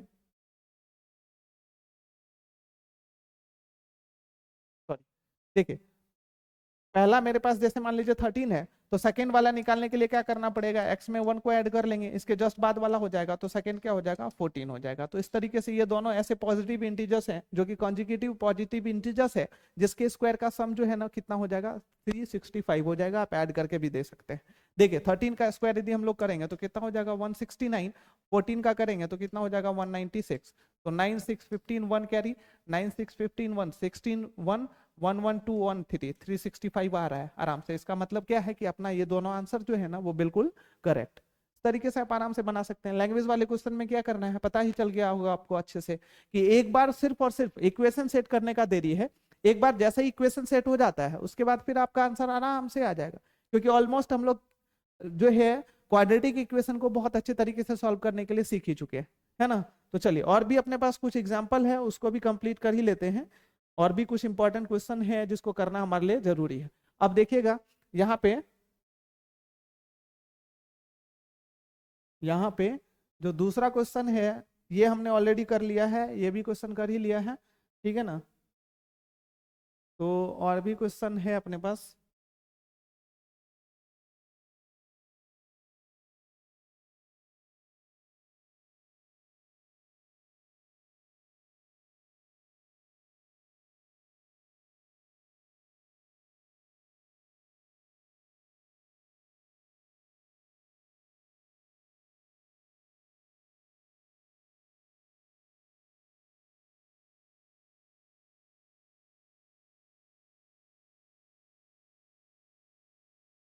चलिए ये वाला क्वेश्चन एक बार कर लेते हैं। एक बार पॉसिबल टाइप का भी क्वेश्चन बहुत बार पूछा जाता है। देखिए क्या कहता है it is possible to design a rectangular mango grove, ठीक है, whose length is twice its breadth and the area is 800 metre square. अब देखिएगा एक कहता है कि रेक्टेंगुलर मैंगो ग्रूव को बनाना पॉसिबल है जिसका लेंथ जो है ना इसके ब्रेथ से 2 गुना है। इसका लेंथ जो है इसके ब्रेथ से क्या है 2 गुना है, ठीक है, और इसका एरिया कितना है 800 मीटर स्क्वायर है। तो अब ये कैसे पॉसिबल होगा, इसकी बात आपको कैसे पता चलेगी। मतलब इसमें सबसे पहले तो आपको ये करना पड़ेगा कि इसका लेंथ और ब्रेथ हमें फाइंड करना पड़ेगा, ठीक है ना। तो देखिए लेंथ और ब्रेथ, जैसे इसका हमने लेंथ और ब्रेथ फाइंड किया, या लेंथ ही पहले फाइंड किया, या हमने इसके लेंथ को x मान लिया, या इसके ब्रेथ को हमने x मान लिया, मान लीजिए, क्योंकि चूंकि क्या है कि इसका लेंथ जो है इसके ब्रेथ से ट्वाइस है, तो इसलिए कौन किसके ऊपर डिपेंडेंट है। देखिए यहाँ पे लेंथ जो है ना इसके ब्रेथ पर डिपेंडेंट है, क्योंकि हमें यदि ब्रेथ पता चल जाएगा तो लेंथ निकालने के लिए उसका 2 टाइम्स करना है, क्योंकि ब्रेथ इसका यदि 4 होगा तो लेंथ कितना हो जाएगा 8 हो जाएगा, क्योंकि उसका लेंथ जो है उसके ब्रेथ से ट्वाइस है, ठीक है ना। तो इसलिए इसके ब्रेथ पर जो है इसका लेंथ डिपेंडेंट है। अब उसके बाद सबसे पहले यदि हमने इसके लेंथ ब्रेथ को मान लिया जैसे x, तो लेंथ कितना हो जाएगा 2x हो जाएगा। अब उसके बाद x की वैल्यू हम लोग सबसे पहले फाइंड करेंगे। x की वैल्यू जो है ना एक रियल नंबर होगा, x की वैल्यू यदि रियल नंबर होगा अपने पास तो कहीं ना कहीं ये पॉसिबल हो जाएगा, ठीक है ना। और x की वैल्यू यदि रियल नंबर नहीं हुआ एक तरीके से तो ये फिर फाइंड करना इसका पॉसिबल नहीं होगा, ठीक है ना। तो चलिए सबसे पहले हम लोग इसमें क्या लेट करेंगे बताइए। सबसे पहले लेट कर लेते हैं कि इसकी लेंथ ब्रेथ क्या है। तो let the breadth of a rectangular groove b क्या हो जाएगा x, ठीक है ना। तो अब ये इसका रेक्टेंगुलर ग्रुप का, और चूंकि ये मीटर में है तो x मीटर भी यहाँ पे लगा सकते हैं। तो अब बताइए देन लेंथ क्या हो जाएगा इसका 2x मीटर हो जाएगा।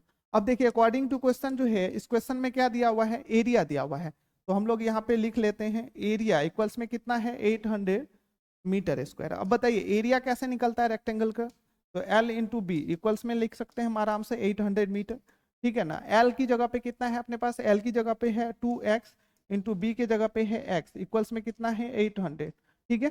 अब इक्वल्स में कितना हो जाएगा 2x स्क्वायर इक्वल्स में क्या 800, इस तरीके से।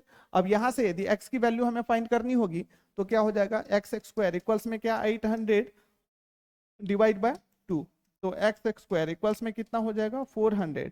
अब ये x की वैल्यू यदि फाइंड करना होगा तो रूट अंडर में कितना हो जाएगा 400, इसलिए x की वैल्यू जो है अपने पास कितना हो जाने वाला है प्लस में 20, प्लस और माइनस दोनों 20 होगा। लेकिन आप खुद सोचिए ना कि लेंथ कभी भी क्या नहीं हो सकता है, नेगेटिव नहीं हो सकता है, यहाँ पे जो लेंथ है वो कभी भी नेगेटिव नहीं हो सकता है, तो इसलिए प्लस के साइन, प्लस वाला जो वैल्यू है उसे हमें सिर्फ कंसिडर करना है। देखिएगा यहाँ पे जो x का वैल्यू है ना वो पॉजिटिव इंटीजर्स है। इसका मतलब क्या है कि ऐसे रेक्टेंगुलर ग्रुप को बनाना, ठीक है ना, ऐसे रेक्टेंगुलर ग्रुप को डिजाइन करना जो है ना वो बिल्कुल पॉसिबल है, जिसका लेंथ जो है उसके ब्रेथ से 2 टाइम्स होगा और उसका एरिया कितना होगा बताइए, 800 मीटर स्क्वायर होगा, तो पॉसिबल है। तो इसलिए हम लोग यहाँ पे लिख लेंगे yes, yes it is possible, possible to design a rectangular group whose length is twice its breadth, ठीक है ना। तो ये जो है ना बिल्कुल पॉसिबल है डिजाइन करना, जिसका ब्रेथ जो लेंथ जो है इसके ब्रेथ से कितना है 2 टाइम्स, ये बिल्कुल पॉसिबल है डिजाइन करना। तो इस तरीके से आप आराम से जो है ना क्वाड्रेटिक इक्वेशन के क्वेश्चंस को कर सकते हैं। मेन क्या है ना, क्वाड्रेटिक इक्वेशन आपको सॉल्व करने के लिए आना चाहिए। उसके जो हमने मेथड देखा है कि किस तरीके से सॉल्व किया जाता है, उसको आप एक बार अच्छे से प्रॉपर जो है उसका रिवीजन कर लीजिएगा। इससे ज्यादा वास्ट आपके एग्जाम में कुछ भी नहीं आने वाला है, ठीक है ना। तो बहुत ज्यादा डरने की कहीं से कोई जरूरत नहीं है। आपको क्या करना है, लगातार हमारे साथ बने रहना है। बस इसी तरीके से हम लोग बहुत इजी वे में, बहुत आसान तरीके से एक एक कॉन्सेप्ट को क्लियर करेंगे। अब इसके बाद जो है ना हम लोग फिर नेक्स्ट किसी चैप्टर की स्टार्ट करने वाले हैं। तो इसलिए लगातार हमारे साथ बने रहिए और हमारे इस एडुअल क्लासेस के यूट्यूब चैनल को जरूर लाइक शेयर कर दीजिए, ठीक है ना, और अपने दोस्तों के साथ भी शेयर कर दीजिए। सब्सक्राइब तो कर ही लीजिए, इसलिए कि लगातार हमारे पास हमारे इस चैनल के ऊपर इसी तरीके के जो एजुकेशनल वीडियोस हैं वो आते रहते हैं। चलिए मिलते हैं फिर हम लोग नेक्स्ट सेशन में। धन्यवाद।